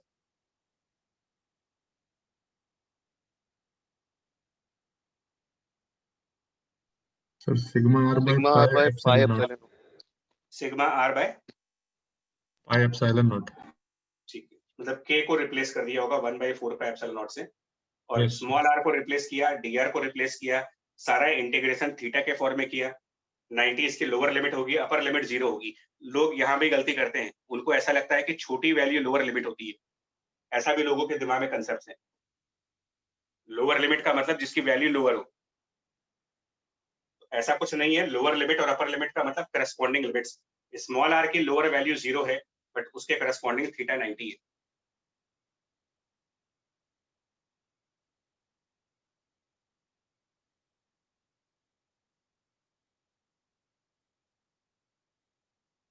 आगे बढ़े।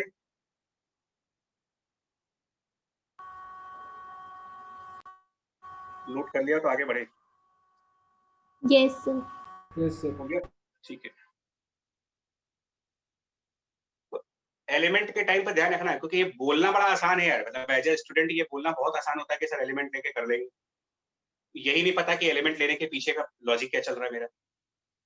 Choice of element depends on you. अगर आपको फॉर्मूला पता है उस एलिमेंट का तो आप वैसा एलिमेंट चूज करें, नहीं पता है तो कोई फायदा नहीं है उसका। हमने कहा कि हम एक कॉर्ड ले लेंगे, कॉर्ड लेकर के क्या कर लोगे, बिकॉज कॉर्ड का पोटेंशियल तो आता नहीं हमें।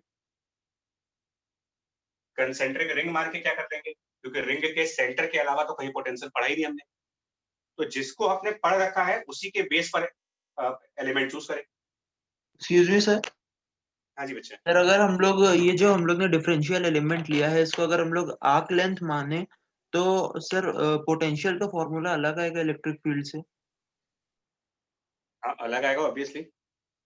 इलेक्ट्रिक फील्ड तो अलग आएगा, फॉर्मूला पोटेंशियल अलग आएगा ना। Yes sir. तो फिर सर गलत नहीं हो जाएगा अगर अगर आर्क लेंथ समझ ले हम लोग इसे? नहीं तो हम तो पोटेंशियल ही निकाल रहे हैं ना, हम इलेक्ट्रिक फील्ड के लिए तो निकाल ही नहीं रहे। सर जो आर्क लेंथ की जो इलेक्ट्रिक फील्ड है फिर उसे ई डॉट डी आर से पोटेंशियल आ जाएगा ना उसका? नहीं आएगा, इसमें भी एक प्रॉब्लम है। यानी तो इसमें प्रॉब्लम क्या है ये भी आपको समझा दें, ये भी लोग गलतियां करते हैं। हमको ऐसा लगता है कि एक बार बताइए, क्या आपको आर्क की इलेक्ट्रिक फील्ड पता है? पहले का क्वेश्चन ये है, क्या आपको आर्क के इलेक्ट्रिक फील्ड का पैटर्न पता है? अब आप कहोगे हाँ पता है, ड्राइव किया है। भाई अगर एक पॉजिटिवली चार्ज्ड आर्क है तो आपने इसकी इलेक्ट्रिक फील्ड डिराइव की हुई है, right? Yes sir. Centre point पर। और मेरे ख्याल से कुछ उसका आंसर आया था 2k lambda upon R upon R theta by 2। ठीक, ये डिराइव किया था ना आपने। अब मैं ये भी समझा दूं तुम्हें, यहाँ भी लोग गलतियां क्या करते हैं, किस तरीके से उनके कंसेप्ट बिगड़े होते हैं पूरे। इसमें कोई डाउट नहीं है कि ये इलेक्ट्रिक फील्ड का फॉर्मूला एक आर्क की वजह से है। जनरलाइज है या किसी स्पेसिफिक पॉइंट पर है? ये तो सेंटर पे ही तो है। हाँ सर। ये इलेक्ट्रिक फील्ड सेंटर पे ही है ना। Yes sir. सेंटर से थोड़ा आगे आ जाओ, यहां पर बताओ क्या होगा इलेक्ट्रिक फील्ड। ऑब्वियसली वो तो पता ही नहीं मेरे को। और जब आप मैथमेटिक्स में इंटीग्रेशन करते हो तो यहाँ पर फंक्शन की स्पेसिफिक वैल्यू पुट करते हो या पूरा पूरा फंक्शन रखते हो आप यहाँ पर? फंक्शन। पूरा फंक्शन। तो फंक्शन थोड़ी पता है आपको, फंक्शन की एक वैल्यू पता है कि इस फंक्शन का सेंटर पर ये वैल्यू है, बट फंक्शन नहीं मालूम आपको इलेक्ट्रिक फील्ड का क्या है। क्योंकि अगर उसका फंक्शन पता होता तो सेंटर के अलावा फिर हम हर जगह निकाल सकते थे।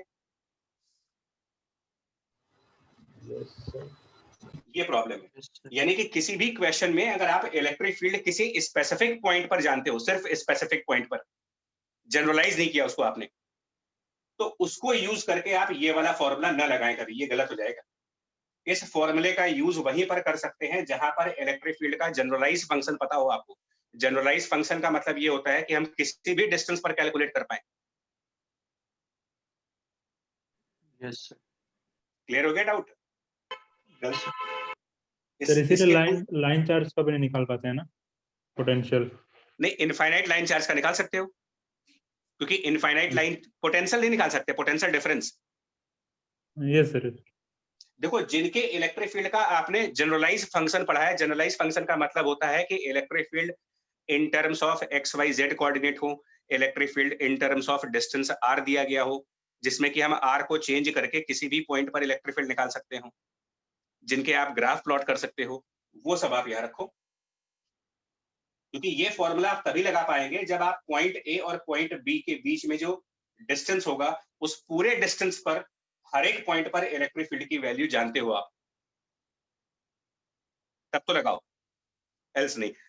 इसीलिए आप हर जगह पोटेंशियल कैलकुलेट करने के लिए इसका यूज नहीं कर सकते हो, कहीं कहीं पर आपको कैलकुलस का भी यूज करना पड़ेगा, और कैलकुलस का यूज उन्हीं एग्जांपल्स में करना होगा जहां पर आप इलेक्ट्रिक फील्ड के फंक्शन की बजाय उसकी एक स्पेसिफिक वैल्यू जानते हो। तो जहां पर इलेक्ट्रिक फील्ड का स्पेसिफिक वैल्यू पता है वहां पर आप समझ जाना कि मुझे कैलकुलस से पोटेंशियल निकालना पड़ेगा, और जहां पर इलेक्ट्रिक फील्ड का फंक्शन पता है वहां पर आप इसके थ्रू पोटेंशियल निकालोगे।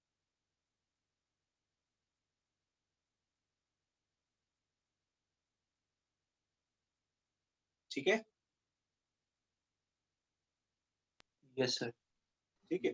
अभी हम लोगों ने एक क्वेश्चन किया था हेमिस्फीयर वाला, याद करो आप। हेमिस्फीयर के सेंटर पे इलेक्ट्रिक फील्ड निकाला था हम लोगों ने, जिसका answer sigma r by 4 epsilon आया था। Yes sir. और Yes, उसी एग्जांपल में पोटेंशियल भी निकाला था। ये वाला क्वेश्चन था, क्वेश्चन नंबर जो मैंने बताया था कौन सा था ये? सर 32। हाँ, तो उसमें जो हेमिस्फीयर के सेंटर पर इलेक्ट्रिक फील्ड निकाला था, क्या उसका यूज करके पोटेंशियल निकाल ले? क्या वो इलेक्ट्रिक फील्ड जनरल फंक्शन है या फिर एक यूनिक पॉइंट पर निकाली गई है? स्पेसिफिक सेंटर पर निकाला आपने, तो उससे आप नहीं निकाल पाओगे। इसीलिए पोटेंशियल को निकालने के लिए भी आपने इंटीग्रेशन ही यूज किया है।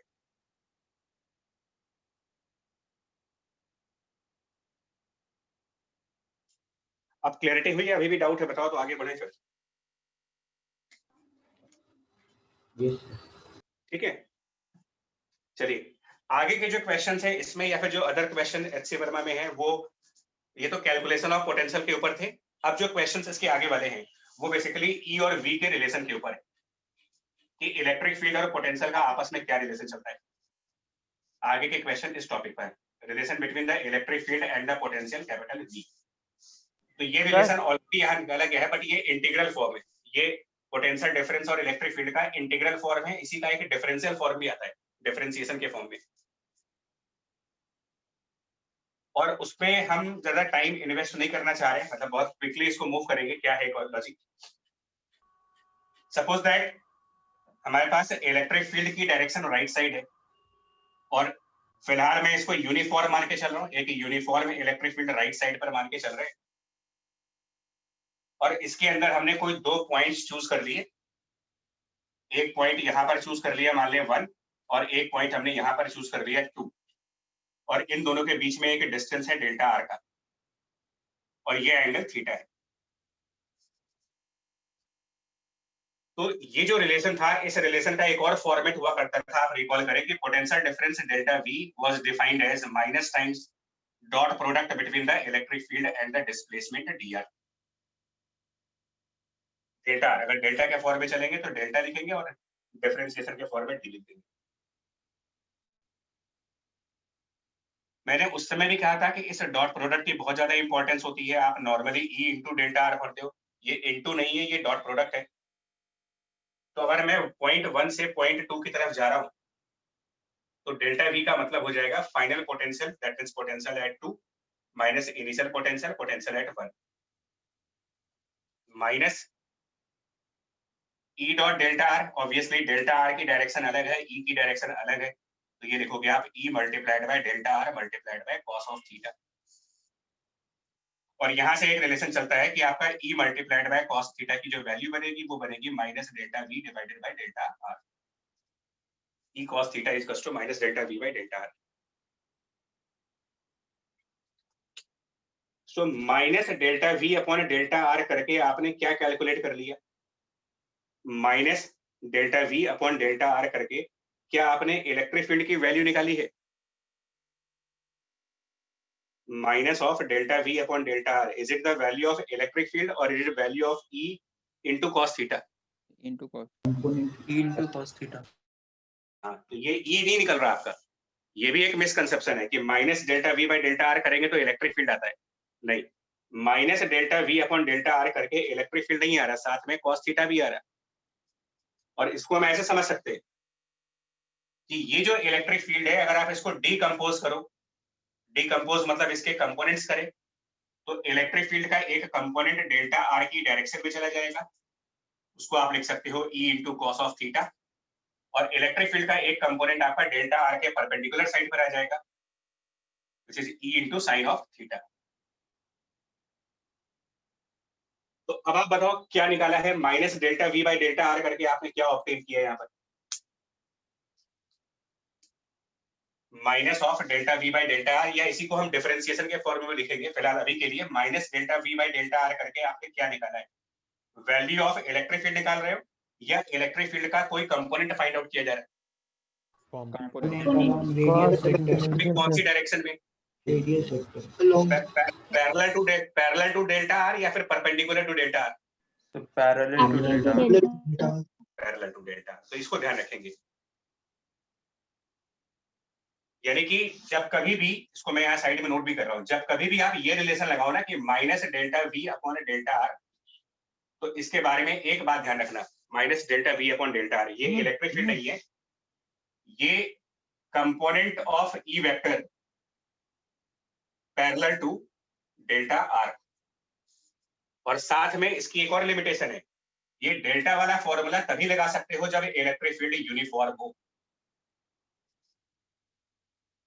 जब E यूनिफॉर्म हो तब आप डेल्टा वाला फॉर्मूला यूज करेंगे, और अगर E नॉन यूनिफॉर्म है तो डेल्टा की जगह डिफरेंशिएशन वाला फॉर्मूला यूज करेंगे, यानी कि तब आप ये लगाओगे माइनस ऑफ dV बाई dr करिए, and now it is equal to electric field which is parallel to R, component of E parallel to R।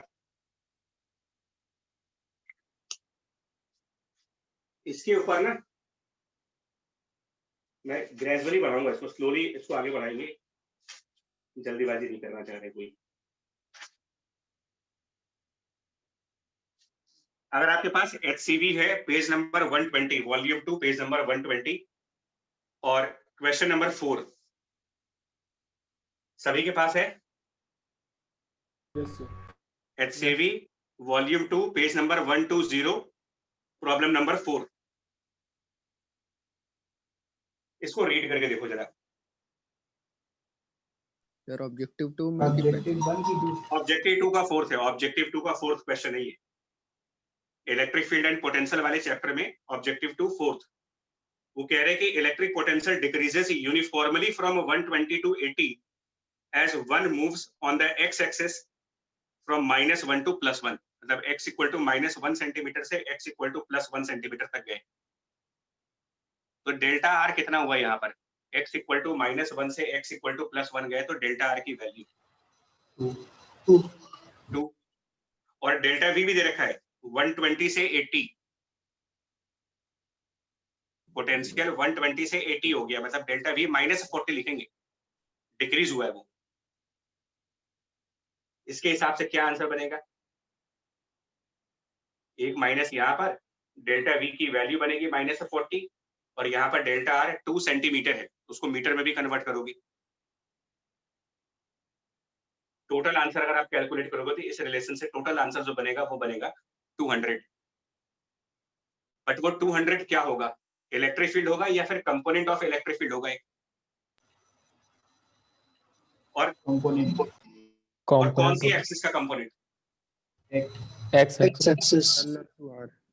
हाँ, क्योंकि आप यहाँ पर एक्स एक्सिस पर मूव कर रहे हो, वहां पर जो डिस्प्लेसमेंट लिया जा रहा है वो एक्स एक्सिस पर लिया जा रहा है, तो minus delta v upon displacement on the X axis अगर आप ले रहे हो तो you will get the component of electric field which is parallel to the X direction, यानी कि आंसर तो 200 आएगा, बट वो इलेक्ट्रिक फील्ड का आंसर नहीं है, इलेक्ट्रिक फील्ड के एक्स कंपोनेंट का आंसर।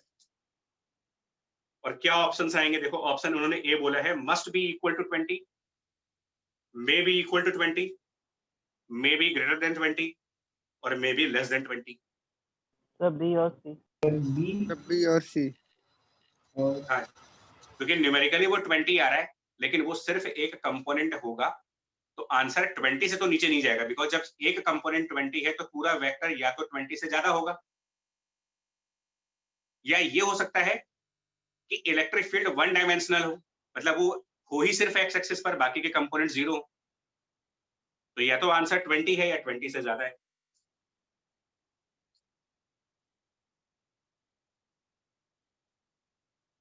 ठीक है पॉइंट। और इसी को आगे एक्सटेंड कर लेते हो तो आप अलग अलग कर देते हो। लाइक अगर आप minus dv divided by dx कर लेते हो तो आप कहते हो कि ये इलेक्ट्रिक फील्ड का x कंपोनेंट होगा, लेकिन ये एक्चुअली पार्शियल डेरिवेटिव के फॉर्म में जाते हो। तो जब आप माइनस dv बाई dx कर रहे होते हो तो आप ये कह देते हो कि इसको डिफरेंशिएट करते वक्त हम बाकी के वेरिएबल्स y और z को कांस्टेंट रखेंगे। Similarly minus dv by dy करते हो, उसके हिसाब से आप इलेक्ट्रिक फील्ड का y कंपोनेंट निकालते हो considering x and z as constant. तो आगे के क्वेश्चन सब इसी के रिलेशंस पर हैं, अब उसको देखने प्रैक्टिस करते हैं। कोई डाउट इसमें, पॉइंट समझने में? सर और ये वैसे HCV का वो जो सिमिलर है ना, सर ये वैसे इसकी- सिमिलर है ना जैसे वर्क पावर एनर्जी में अगर हाँ किसी बिल्कुल का फंक्शन तो दिया होता पोटेंशियल तो तो पूरा एक ही टॉपिक है ना। देखो हमने जब पोटेंशियल एनर्जी स्टार्ट किया था तो आपको वर्क एनर्जी पावर का ही तो रेफरेंस भी दिया था, कंजर्वेटिव फोर्स का ही तो रेफरेंस देकर के चैप्टर स्टार्ट किया था हम लोगों ने, यानी कि ये एक्चुअल में है तो टॉपिक वर्क एनर्जी पावर का ही। और लास्ट में एक पॉइंट ये आता है, एक स्पेशल केस आप पढ़ते हो, इक्विपोटेंशियल लाइन और इक्विपोटेंशियल सरफेस, है ना? वो किस बेसिस पर डिफाइन करते हो आप, इक्विपोटेंशियल लाइन और इक्विपोटेंशियल सरफेस? तो वो भी इसी रिलेशन से आता है यार, कि अगर हम अपना डेल्टा आर इलेक्ट्रिक फील्ड के 90 डिग्री पर रखें तो डॉट प्रोडक्ट की वैल्यू 0, पोटेंशियल डिफरेंस की वैल्यू 0 आएगी। मतलब अगर आप इलेक्ट्रिक फील्ड के 90 डिग्री पर दोनों पॉइंट्स को चूज करें, मतलब 1 और 2 जो हो वो इलेक्ट्रिक फील्ड से 90 डिग्री वाली लाइन पर हो, तो पोटेंशियल डिफरेंस 1 और 2 में आएगा नहीं, सेम पोटेंशियल के पॉइंट्स हो जाएंगे। और इसीलिए कह देते हैं कि a line which is perpendicular to the electric field is called as equipotential.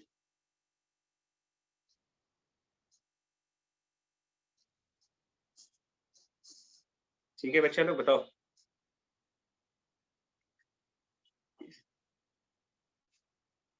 Clear करे बच्चा अगर हो तो? ठीक है। और सरफेस भी वैसे ही होगा, a surface perpendicular to electric field will be equipotential surface. अभी जल्दी से इसकी प्रॉब्लम प्रैक्टिस कर लो ताकि इसका एप्लीकेशन पार्ट समझ जाओ। आप HCV में ही जाओ जल्दी से। HCV में प्रॉब्लम नंबर 62 क्विकली मूव करें यार। प्रॉब्लम 62 देखो आप, प्रॉब्लम नंबर 62। और इसका एक डाउट अभी मेरे को एक बच्चे ने भेजा था, उसको मैंने कहा था कि कल की क्लास में बताएंगे। 62 के ए पार्ट में इन्होंने 3 लाइंस ड्रॉ की हैं, यहाँ पर ऐसे करके 3 लाइंस ड्रॉ कर दी हैं, और वो लाइंस 10 वोल्ट, 20 वोल्ट और कुछ 30 वोल्ट पर है। उनके डिस्टेंसेस भी मेंशन है यार, ये 10 सेंटीमीटर पे है, ये 20 सेंटीमीटर पे है, ये 30 सेंटीमीटर पे है, मतलब इधर जो डिस्टेंस है वो सेंटीमीटर में है। और इस तरफ y एक्सिस पर पोटेंशियल प्लॉट कर रहे हैं। मिल गया क्वेश्चन, मिल गया तुम लोग को यार? Problem 62 page number 123, page number 123 मिल गया आपको? Yes sir. Yes sir. तो ये इक्विपोटेंशियल सरफेसेस हैं। अब इसमें इलेक्ट्रिक फील्ड बताना है आपको कहां पर होगा, इलेक्ट्रिक फील्ड की वैल्यू निकालनी है। इक्विपोटेंशियल लाइंस हैं या फिर इक्विपोटेंशियल सरफेसेस हैं और इनके अंदर से इलेक्ट्रिक फील्ड की वैल्यू निकालनी है। तो ये कंसेप्ट लगाओ, इलेक्ट्रिक फील्ड और इक्विपोटेंशियल लाइन आपस में 90 डिग्री का एंगल बनाएंगे। तो अगर ये इक्विपोटेंशियल लाइंस हैं तो इनके बिल्कुल 90 डिग्री के एंगल पर इलेक्ट्रिक फील्ड की वैल्यू होगी। तो तो 4 इन लाइन लाइंस, पे सर, हाँ जी बच्चा, 4 लाइन पे सर। कोई बात नहीं, उससे मतलब नहीं है। इनके परपेंडिकुलर एक लाइन ड्रॉ कर दें, इन लाइंस के 90 डिग्री पर एक लाइन बनाएं, और ये लाइंस आपके लिए होंगी इलेक्ट्रिक फील्ड की डायरेक्शन। अब इलेक्ट्रिक फील्ड की डायरेक्शन इस लाइन में नीचे की तरफ होगी या फिर इस लाइन में ऊपर की तरफ होगी? ऊपर। सर ऊपर की तरफ। तो एक और कंसेप्ट आप लगाते हो कि जैसे जैसे आप इलेक्ट्रिक फील्ड की डायरेक्शन में चलते हो तो एक और कंसेप्ट यूज करते हो कि इलेक्ट्रिक फील्ड की जो लाइंस होती हैं वो हमेशा स्टार्ट करती हैं from the high potential and they run towards the low potential, from higher potential to the lower potential. तो यहाँ पर 10 वोल्ट का पोटेंशियल है, यहाँ 20 वोल्ट का पोटेंशियल है, यहाँ 30 वोल्ट का पोटेंशियल है। तो हायर पोटेंशियल से towards lower potential, higher potential से टुवर्ड्स लोअर पोटेंशियल, ये बन गया डायरेक्शन ऑफ इलेक्ट्रिक फील्ड।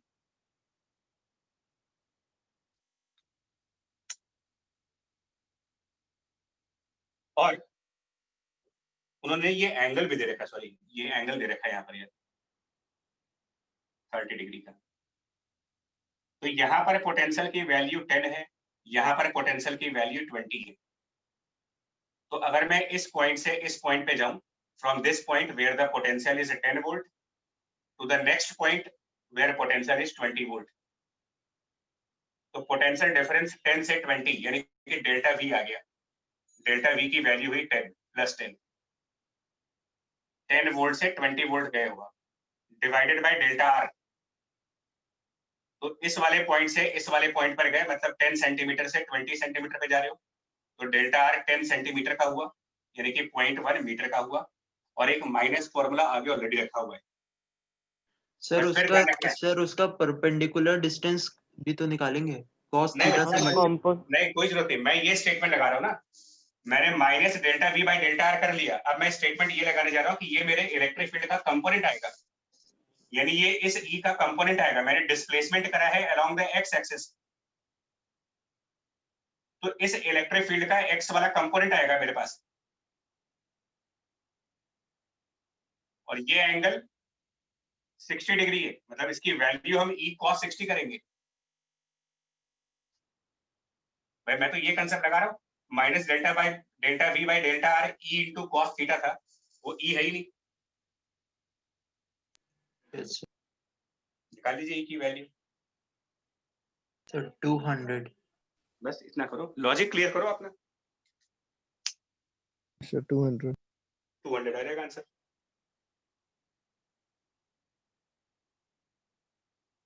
गलती क्या होती है, हम लोग ना छोटे छोटे पॉइंट्स पर गलतियां करते हैं, ये डॉट पे ध्यान नहीं देते, और फॉर्मूला भी याद करते हैं बनाते हैं तो बस minus dv by d r equal to E, यही सब बेस। आप उसको गलत तरीके से याद करोगे तो आंसर भी गलत ही आएंगे।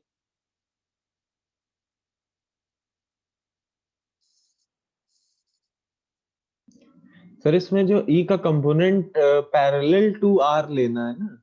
हाँ, तो हमारा आर मतलब डिस्प्लेसमेंट की डायरेक्शन, हमने डिस्प्लेसमेंट एक्स एक्सिस के अलोंग लिया था। मतलब जिस लाइन पर आप डिस्प्लेसमेंट लेंगे ना, अगर आप एक्स एक्सिस पर डिस्प्लेसमेंट लेंगे तो एक्स वाला कंपोनेंट, वाई एक्सिस पर डिस्प्लेसमेंट लेंगे तो वाई वाला कंपोनेंट।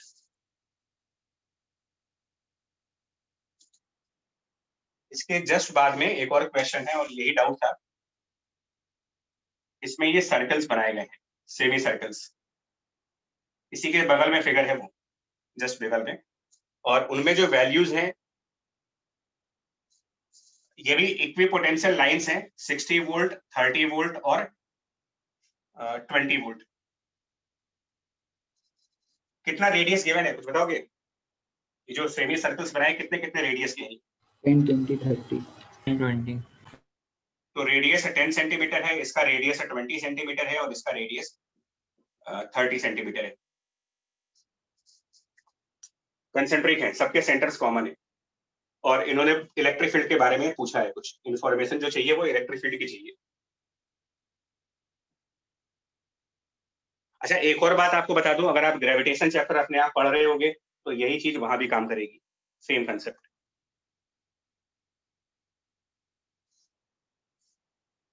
इसमें ना बच्चा एक बात बताओ, पोटेंशियल और आर के बीच कोई पैटर्न समझ पा रहे हो? वी और आर के बीच का कोई पैटर्न?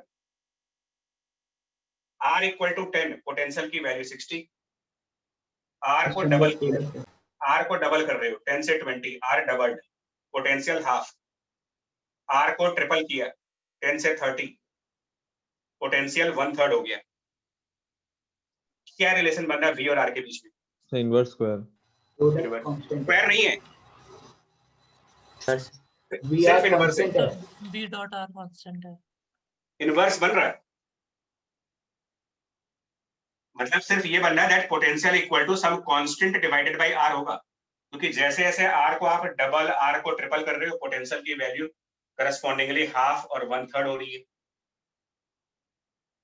अब इस कांस्टेंट की वैल्यू निकाली जा सकती है। R इक्वल्स टू 10 के करस्पॉन्डिंग पोटेंशियल की value 60, R equal to 10 corresponding potential 60। तो पहले तो आप इस कांस्टेंट की वैल्यू निकाल लो।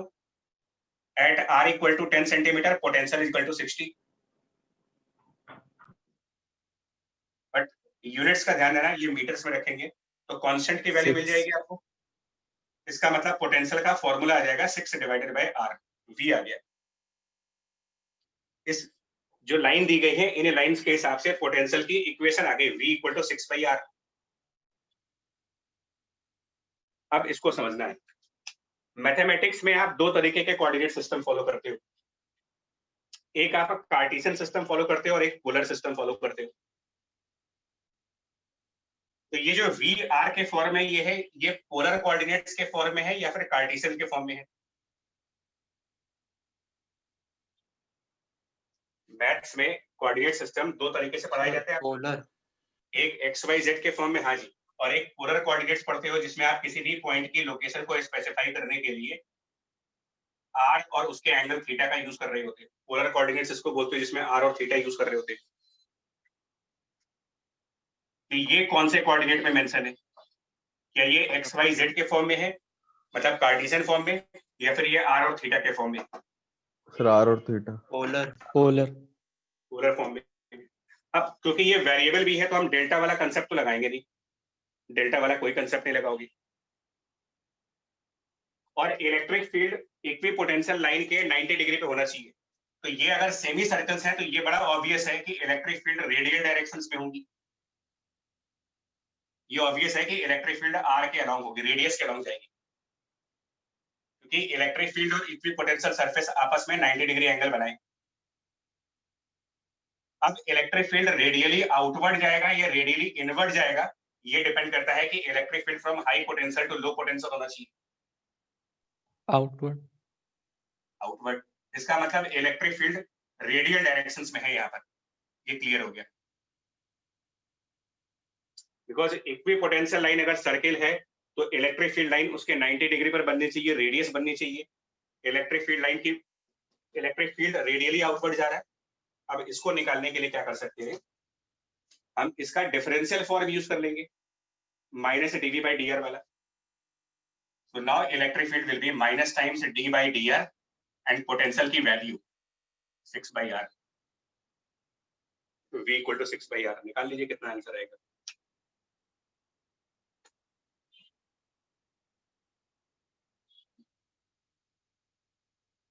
Six by R square. 6 by r square. अब एक्चुअली जो डाउट मेरे पास आया था वो आप लोग से शेयर कर दे क्या था, वो डाउट ये नहीं था। डाउट में वो ये आया था, उन्होंने जो डाउट पूछा था कि यहाँ पर एक पॉइंट था A, यहाँ पर एक पॉइंट B था और एक और सर्कल बना रखा था। उन्होंने पूछा था कि इलेक्ट्रिक फील्ड A पर ज्यादा है या फिर B पर ज्यादा है। डाउट ये था, मतलब किसी बुक ने इसी क्वेश्चन को मॉडिफाई कर दिया है कि इलेक्ट्रिक फील्ड A पॉइंट पर ज्यादा है या B पॉइंट पर ज्यादा है। एक्सप्रेशन देख लो, electric field is 6 by r square है। बताओ सर ए पर ज्यादा है। ये पर obviously electric field at A is more than the electric field at point B।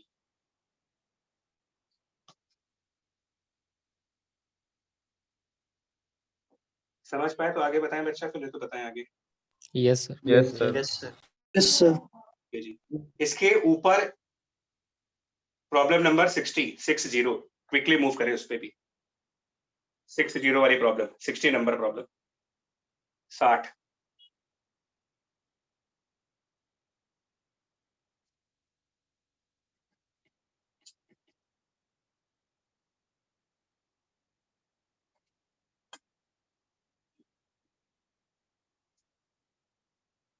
इसमें जो पोटेंशियल दिया गया, अब पोलर फॉर्म है या कार्टेशियन फॉर्म है, मैं बार बार इसलिए कह रहा हूं दोनों तरीके के क्वेश्चंस आएंगे।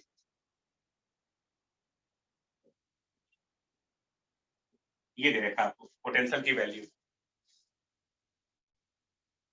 तो पहले तो उन्होंने डायमेंशन पूछ लिया कि भाई ए का डायमेंशन बता दो, वो आप निकाल दो अपने हिसाब से। इलेक्ट्रिक फील्ड की वैल्यू निकालनी है हमें। कौन सा लॉजिक लगाओगे यहाँ पर? पोटेंशियल दे रखा है, इलेक्ट्रिक फील्ड चाहिए आपको,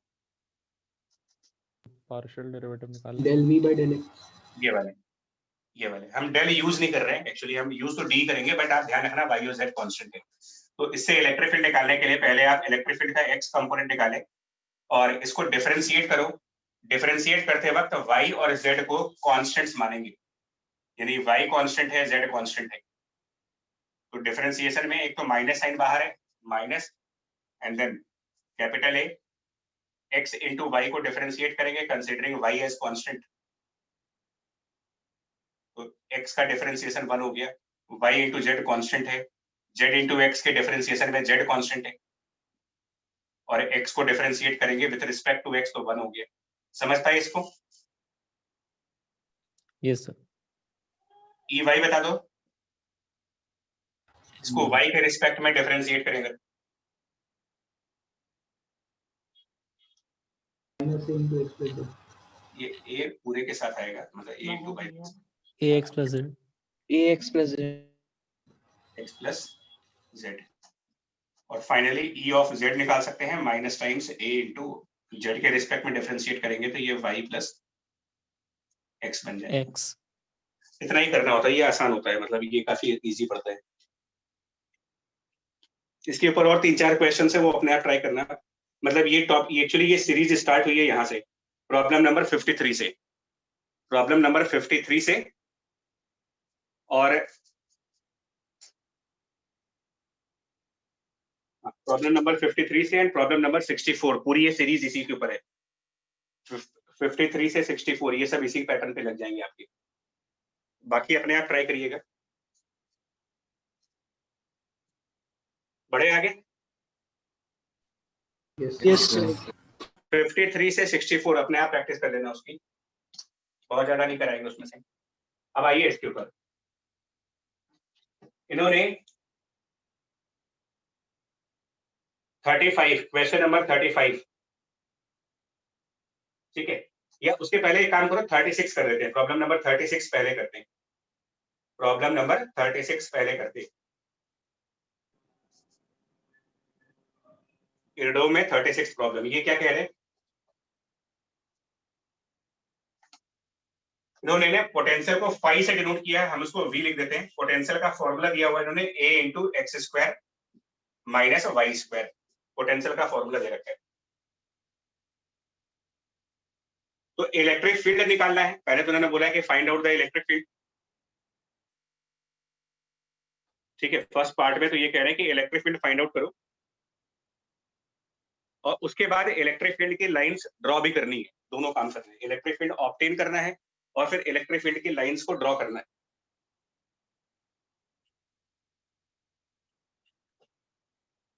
तो पहले तो आप इससे करो, इलेक्ट्रिक फील्ड निकालो इस वाले कंसेप्ट के थ्रू, कितना आएगा?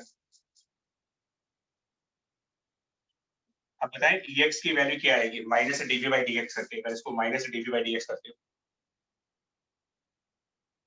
बताओ आप ही लोग बताओ। Minus 2ax plus 2ay Ex आएगा और Ey की value minus dv upon dy करेंगे जब, 2ay प्लस 2ay। लेकिन इसको सिंपली ऐड मत कर देना, वेक्टर क्वांटिटी है, तो लिखा ऐसे जाएगा minus 2ax i cap and plus 2ay j cap, ये हो गया। इतना ही क्वेश्चन था, क्वेश्चन इतना ही है, एक पार्ट हो गया इलेक्ट्रिक फील्ड निकालना, बहुत आसान टॉपिक है, सिंपल डिफरेंशिएशंस करके आ जाएगा आंसर। इसके आगे इन्होंने कहा कि इलेक्ट्रिक फील्ड की लाइंस को प्लॉट करिए, ड्रॉ करके दिखाइए, इलेक्ट्रिक फील्ड लाइन कैसी होगी इसको ड्रॉ करिए।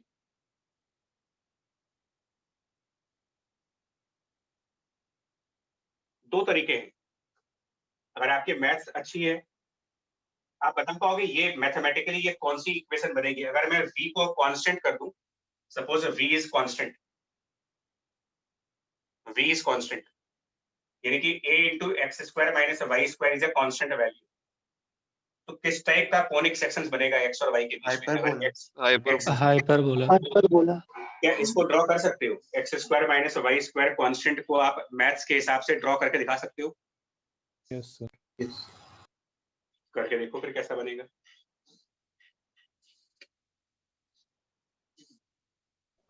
सर क्वेश्चन में बस इलेक्ट्रिक फील्ड लाइंस ड्रॉ करनी है ना? नहीं वो तो करनी, उसका तरीका बता रहा हूँ भाई। इसमें इलेक्ट्रिक फील्ड लाइन ड्रॉ करनी है ना, कहीं और कुछ और भी तो ड्रॉ करने को आ सकता है भाई। कोई भी एग्जामिनेशन डायरेक्ट तो क्वेश्चन पूछेगी नहीं, उनके लिए क्वेश्चन का सोर्स यही दो किताबें हैं, पूछेंगे वो इन्हीं दोनों से, बट अपने हिसाब से उसको मॉडिफाई करके। ये आपने क्या बताया, हाइपरबोला पैराबोला, क्या बता रहे थे आप? X square minus Y square अगर मैं कांस्टेंट मान लूं तो क्या बनेगा? हाइपरबोलिक। क्या ये ऐसे ही हाइपरबोलिक लाइंस बनेगी जैसे मैं बना रहा हूं, या कुछ और बनेगी?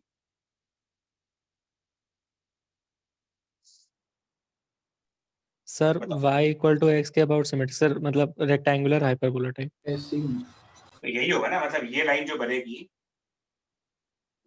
एक ये लाइन चली जाएगी y इक्वल टू एक्स के करस्पॉन्डिंग, और एक line y equal to minus X के। क्या ऐसा नहीं बनेगा ये? यस सर, ऐसे क्योंकि देखो मुझे ये भी तो नहीं पता है ना कि ये कांस्टेंट पॉजिटिव आएगा कि नेगेटिव आएगा। तो अगर पॉजिटिव कांस्टेंट है फिर तो X square minus Y square constant बनेगा, अगर नेगेटिव कांस्टेंट है तो फिर Y square minus X square constant बनेगा। तो ये चारों सेट ऑफ हाइपरबोला दिखाओगे आप, यानी कि कंसीडरिंग v एज कांस्टेंट हमने कुछ लाइंस ड्रॉ की हैं, तो ये क्या कहलाएंगी? ऐसी लाइंस जो v को कांस्टेंट मान के ड्रॉ की गई हो। Equipotential lines. तो ये आपने इक्विपोटेंशियल ड्रॉ कर दिया। अब इनके परपेंडिकुलरली आप इलेक्ट्रिक फील्ड की लाइंस ड्रॉ कर सकती हो। तो हम इनके परपेंडिकुलरली लाइंस ड्रॉ करते जा रहे हैं, वो भी हाइपरबोला बनेंगे, रेक्टेंगुलर हाइपरबोला इस तरीके से। ये इलेक्ट्रिक फील्ड की लाइंस होंगी इस तरीके से।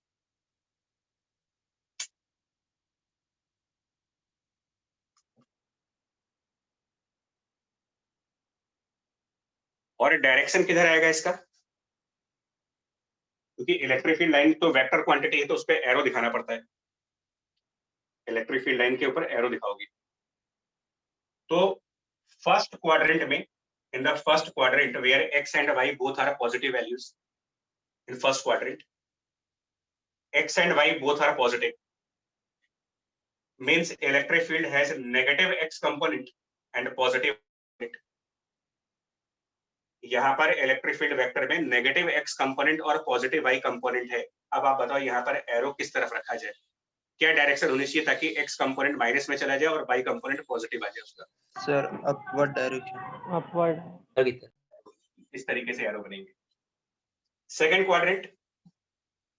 क्वाड्रेंट x नेगेटिव और यहाँ भी minus, that means electric field का x कंपोनेंट पॉजिटिव, और सेकंड क्वाड्रेंट में y पॉजिटिव ही रहता है, तो यानी सेकंड क्वाड्रेंट में दोनों पॉजिटिव कंपोनेंट चाहिए आपको। ये कुछ ऐसा एरो बनेगा। इतना तो आप वेक्टर से समझ सकते हो ना कि एरो इस तरीके से होना चाहिए ताकि दोनों पॉजिटिव कंपोनेंट्स हैं। Yes sir. क्लियर? तीसरे क्वाड्रेंट को भी आप सिमिलर लॉजिक से दिखाएंगे, फोर्थ क्वाड्रेंट को भी सिमिलर लॉजिक से दिखाएंगे। ये एरोस बनेंगे इसके।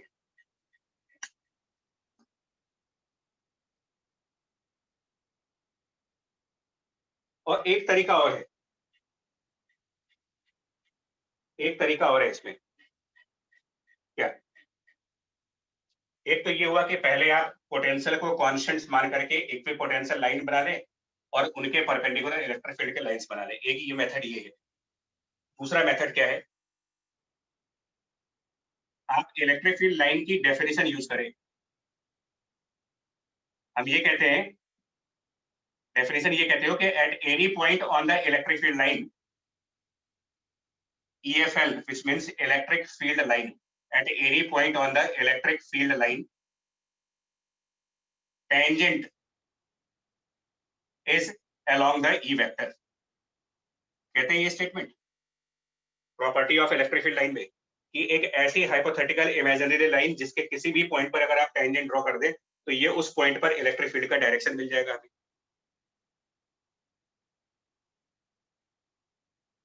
कहते हैं ना इसको भाई।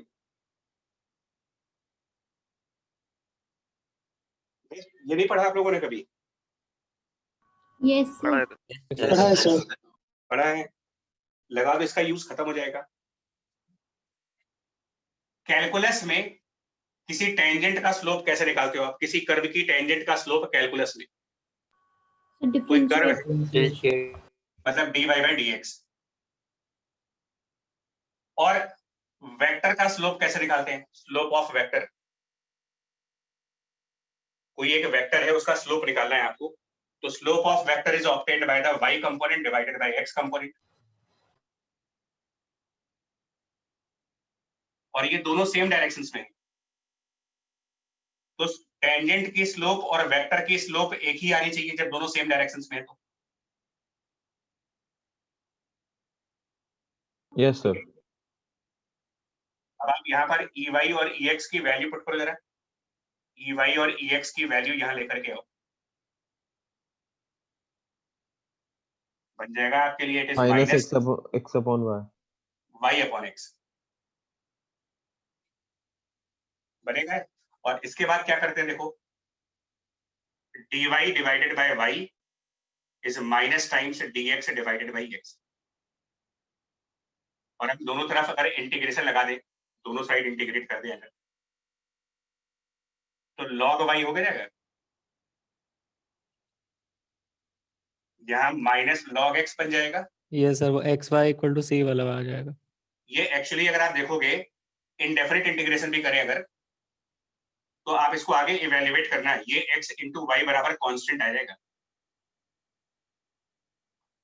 log y equal to minus log x plus constant, minus log x को लेफ्ट साइड लेके जाओ, log y plus log x बन जाएगा, और दोनों तरफ एंटी लॉग ले लीजिएगा, कांस्टेंट का एंटी लॉग भी कांस्टेंट ही आएगा।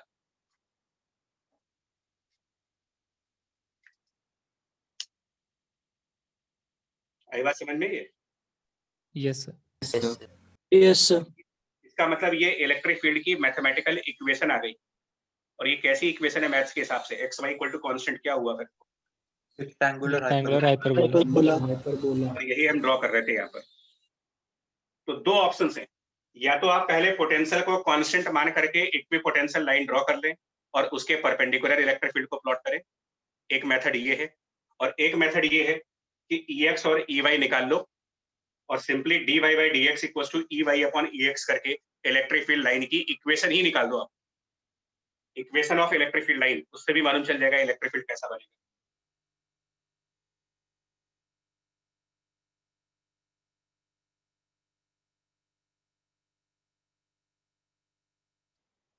डन? Yes sir. ठीक है, अब आप एक काम करेंगे बच्चा, इसी में ना कुछ क्वेश्चंस आपकी प्रैक्टिस के लिए छोड़ रहे हैं। प्रॉब्लम 36 का बी पार्ट आपको करना है, प्रॉब्लम 36 का बी पार्ट करना है। 37 प्रॉब्लम नंबर 37 ये भी खुद करना है आपको। 36 का बी पार्ट, 37 ये दोनों ट्राई करने हैं, अपने आप ट्राई करने हैं, अभी सबके मत करना, बाकी सब आप कर नहीं पाओगे। इसके बाद आइए प्रॉब्लम 48 पे, प्रॉब्लम नंबर 48।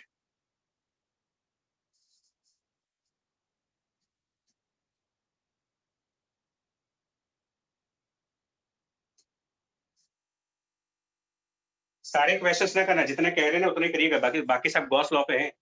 तो अभी आपको 36 का बी पार्ट करना है, 37 दो ये क्वेश्चंस करने हैं। प्रॉब्लम नंबर 48,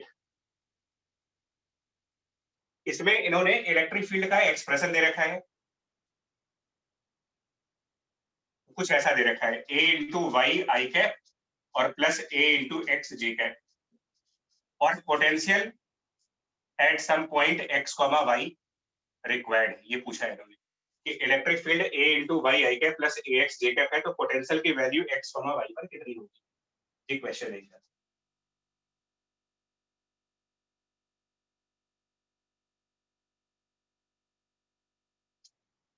और इसी पैटर्न पर ध्यान से एग्जांपल समझ लेना, क्योंकि इस पैटर्न पर आपको 49 भी करना है और क्वेश्चन नंबर 50, 49 और 50 ये दो भी आपको खुद कर रहे हैं। 48 मैं करा रहा हूं, लॉजिक और कंसेप्ट सेम लगाओगे 49 और 50 में।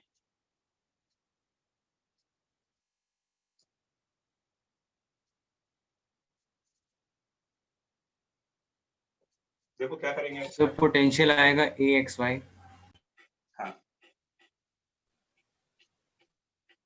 हम इसमें आप इंटीग्रेशन वाला फॉर्म लगाएं। देखिए, potential at x, y minus potential at some point, suppose that origin will be integration 0,0 से x, y तक और E डॉट dr, ये रिजल्ट लगाएंगे। और यहाँ पर पाथ चूज करने का फ्रीडम है। यहाँ पर आप कोई भी पाथ अपने हिसाब से चूज कर सकते हैं।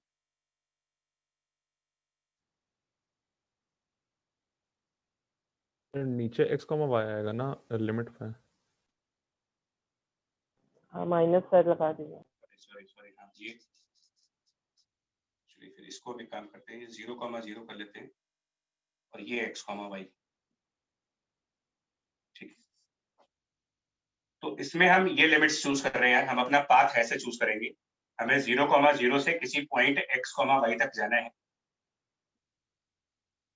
कोई भी पाथ। तो मैं अपना पाथ अपने हिसाब से चूज कर रहा हूं। मैं 0,0 से पहले x, y तक जाऊंगा। फ्रॉम 0,0 टू x, 0 मेरा ये पाथ है, और फिर वहां से मैं टुवर्ड्स x, y जाऊंगा। पाथ मैंने अपने हिसाब से चूज किया है।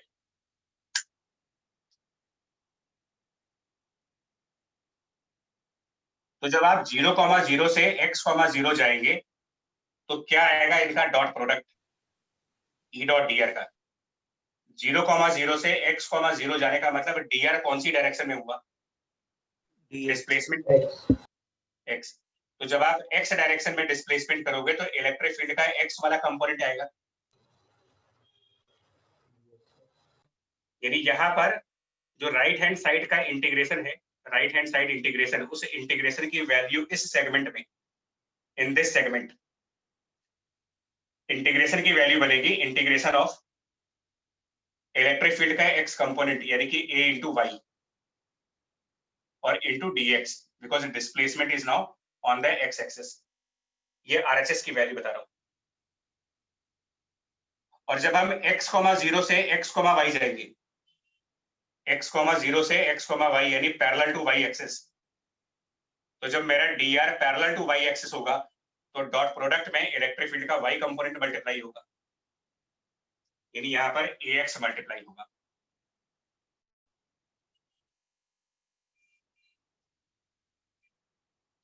लेकिन जो पहला वाला सेगमेंट है, ये 0,0 से x, 0 जा रहे हो, तो इस सेगमेंट के किसी भी पॉइंट पर y कोऑर्डिनेट की वैल्यू 0 है। Yes sir. इस सेगमेंट के किसी भी पॉइंट पर कोऑर्डिनेट y 0 है। तो जब ये कोऑर्डिनेट y 0 हो जाएगा तो ये पूरा इंटीग्रल 0 आएगा, और दूसरे सेगमेंट के किसी भी पॉइंट पर, दूसरे सेगमेंट के किसी भी पॉइंट पर x कोऑर्डिनेट कांस्टेंट की तरीके से काम कर रहा होगा। यहाँ सबके लिए x कोऑर्डिनेट कांस्टेंट है, तो a into x constant value बनेगी, dy इंटीग्रेट होगा जिसमें y की लिमिट 0 से y तक जाएगी। 0 से y लिमिट क्या बनेगा इसका आंसर फिर? y। और a इंटू एक्स बाहर आ जाएगा, AXY। यही आंसर है। यानी कि राइट हैंड साइड के इंटीग्रेशन की वैल्यू आ गई AXY। मतलब इंटीग्रेशन को हम डिवाइड तो कर ही सकते हैं ना, लिमिट्स जैसे आप डिवाइड करते हो मैथ में। भाई आपको a से b का कोई इंटीग्रेशन करना हो तो आप लिमिट्स तो स्प्लिट कर ही सकते हो अपने हिसाब से। आप a टू c कर लो, फिर c टू b कर लो, करते हो कि नहीं करते हो आप? तो हमने भी 0,0 से x, y को हमने लिमिट्स ब्रेक करके सॉल्व किया। पहले 0,0 से x, 0 किया, फिर x, 0 से x, y कर लिए। फायदा इसका ये होता है कि इसमें एक एक कंपोनेंट इंटीग्रेट करने पड़ते हैं आपको, कोई एक कंपोनेंट ही इंटीग्रेट होगा। एक बार आंसर नोट करें।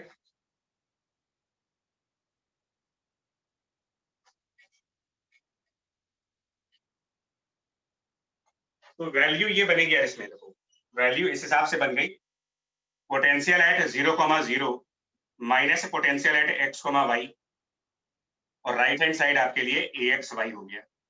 यही इसका आंसर है। लेकिन क्वेश्चन में ये दिया नहीं गया है कि 0,0 पर कितना पोटेंशियल होगा, तो क्या ये निकाल पाएंगे यार पोटेंशियल एट x, y कितना बनेगा? क्वेश्चन के लैंग्वेज में कहीं पे नहीं दिया जा रहा कि ये वाला वैल्यू कितना है।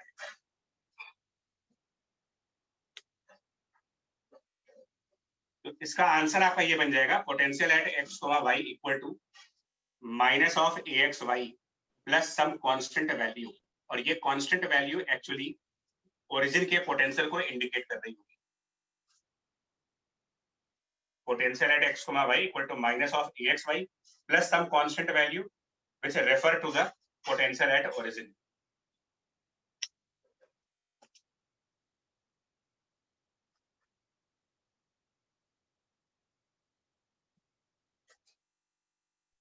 सर मैंने इसको थोड़ा सा डिफरेंट तरीके से डील करा था। कैसे? सर जैसे वर्क एनर्जी पावर में dr वेक्टर को di प्लस dj करके करते हैं और बीच में डॉट प्रोडक्ट है। हाँ। तो E का जो फंक्शन दिया हुआ है ay i cap plus ax j cap, उसका डॉट कर दिए di प्लस dj के साथ।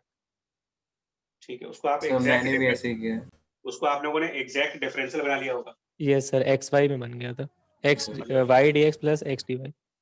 मतलब y dx plus x dy का टर्म बन गया होगा, उसको आपने डिफरेंशिएशन ऑफ xy कर लिया होगा। यस यस, वो भी तरीका ठीक है, एग्जैक्ट डिफरेंशिएशन बना करके। लेकिन मैं फिर ये बोल रहा हूँ, यहाँ तो आपने बना लिया क्योंकि जानते हो x dy plus y dx एक आसान फंक्शन है ना। x dy plus y dx समझ में आता है कि ये xy का डिफरेंशिएशन है। सब जगह नहीं होगा, और इसीलिए मैं बोल रहा हूं ये कायदे का तरीका यही है जिसमें आप फिजिक्स यूज कर रहे हो, मैथ्स ज्यादा नहीं। इसीलिए मैं कह रहा हूं आप प्रॉब्लम 49 और प्रॉब्लम 50 को जरूर अटेम्प्ट करो, तब आपको रियलाइज होगा कि कौन सा मेथड ज्यादा एप्रोप्रिएट है, मतलब जनरलाइज कौन सा है। 49 में तो मिक्स फंक्शन है x i में और j में। मैं इसीलिए बोल रहा हूँ प्रोसेस ये लगाना, और उसमें भी 3 डायमेंशन में भी है। 49 में x, 49 तो फिर भी x और y है। 50th में पोटेंशियल का फंक्शन x y z के फॉर्म में है, 3 डायमेंशन में। तब भी आप यही करना, आप 0,0 से x,0 जाओ, x,0 से x,y आओ, और फिर इसके बाद z एक्सिस पे जाओ। मतलब एक बार में एक एक्सिस पे चलिए, पहले x एक्सिस, फिर y एक्सिस, फिर z एक्सिस, और एक एक करके तीनों को इंटीग्रेट करके देखो कितना बनता है।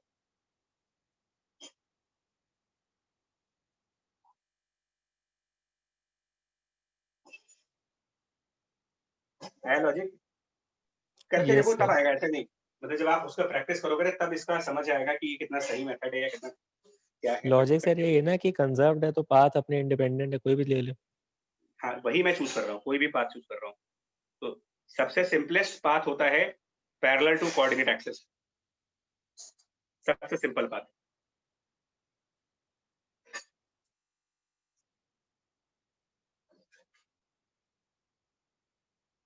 ठीक है, यस सर। चलिए इसको ट्राई करना है। ये टॉपिक मतलब फील्ड पोटेंशियल वाला तो खत्म हो गया, इसको ट्राई करिएगा। रिमेनिंग गॉस लॉ वगैरह के टॉपिक अभी स्टार्ट कर देंगे नेक्स्ट क्लास में, बट इतनी प्रैक्टिस कर लो आप। सर सर ये जो एरोडोव के क्वेश्चन है इसकी फोटो खींच के ग्रुप पे डाल दीजिए, बुक थी नहीं है भाई। बुक? अच्छा बुक नहीं है, चलिए भेज देते हैं। ठीक है, अभी ग्रुप पे फॉरवर्ड कर देते हैं। ठीक है, thank you sir. Thank you sir. Thank you sir. बताओ तो वो स्फेरिकल कंडक्ट, वो जो स्फेरिकल वगैरह होता है सर, वो सब कब से होगा? वो गॉस लॉ में आएंगे, वो अभी नहीं। मतलब अभी तो अभी इसके बाद आप पोटेंशियल एनर्जी, अभी थोड़ा सा बचा है, डाइपोल की पोटेंशियल, डाइपोल का पोटेंशियल एनर्जी है ना, और डाइपोल का टॉर्क, मतलब एक लेक्चर हो जाएगा। उसके बाद आप एचसीवी देखो ना, एचसीवी में जो पहला चैप्टर है उसमें कहीं पर स्फीयर वगैरह की बात ही नहीं की गई है। इसके बाद दूसरा टॉपिक आता है गॉस लॉ, उसमें स्फीयर की बात की जाती है, और तीसरा चैप्टर आपका कैपेसिटेंस है। 3 चैप्टर्स हैं total. Okay, thank you sir. चलो थैंक यू बच्चे। Thank you sir. Thank you sir. Thank you sir. Thank you sir. Thank you बच्चे। बाय।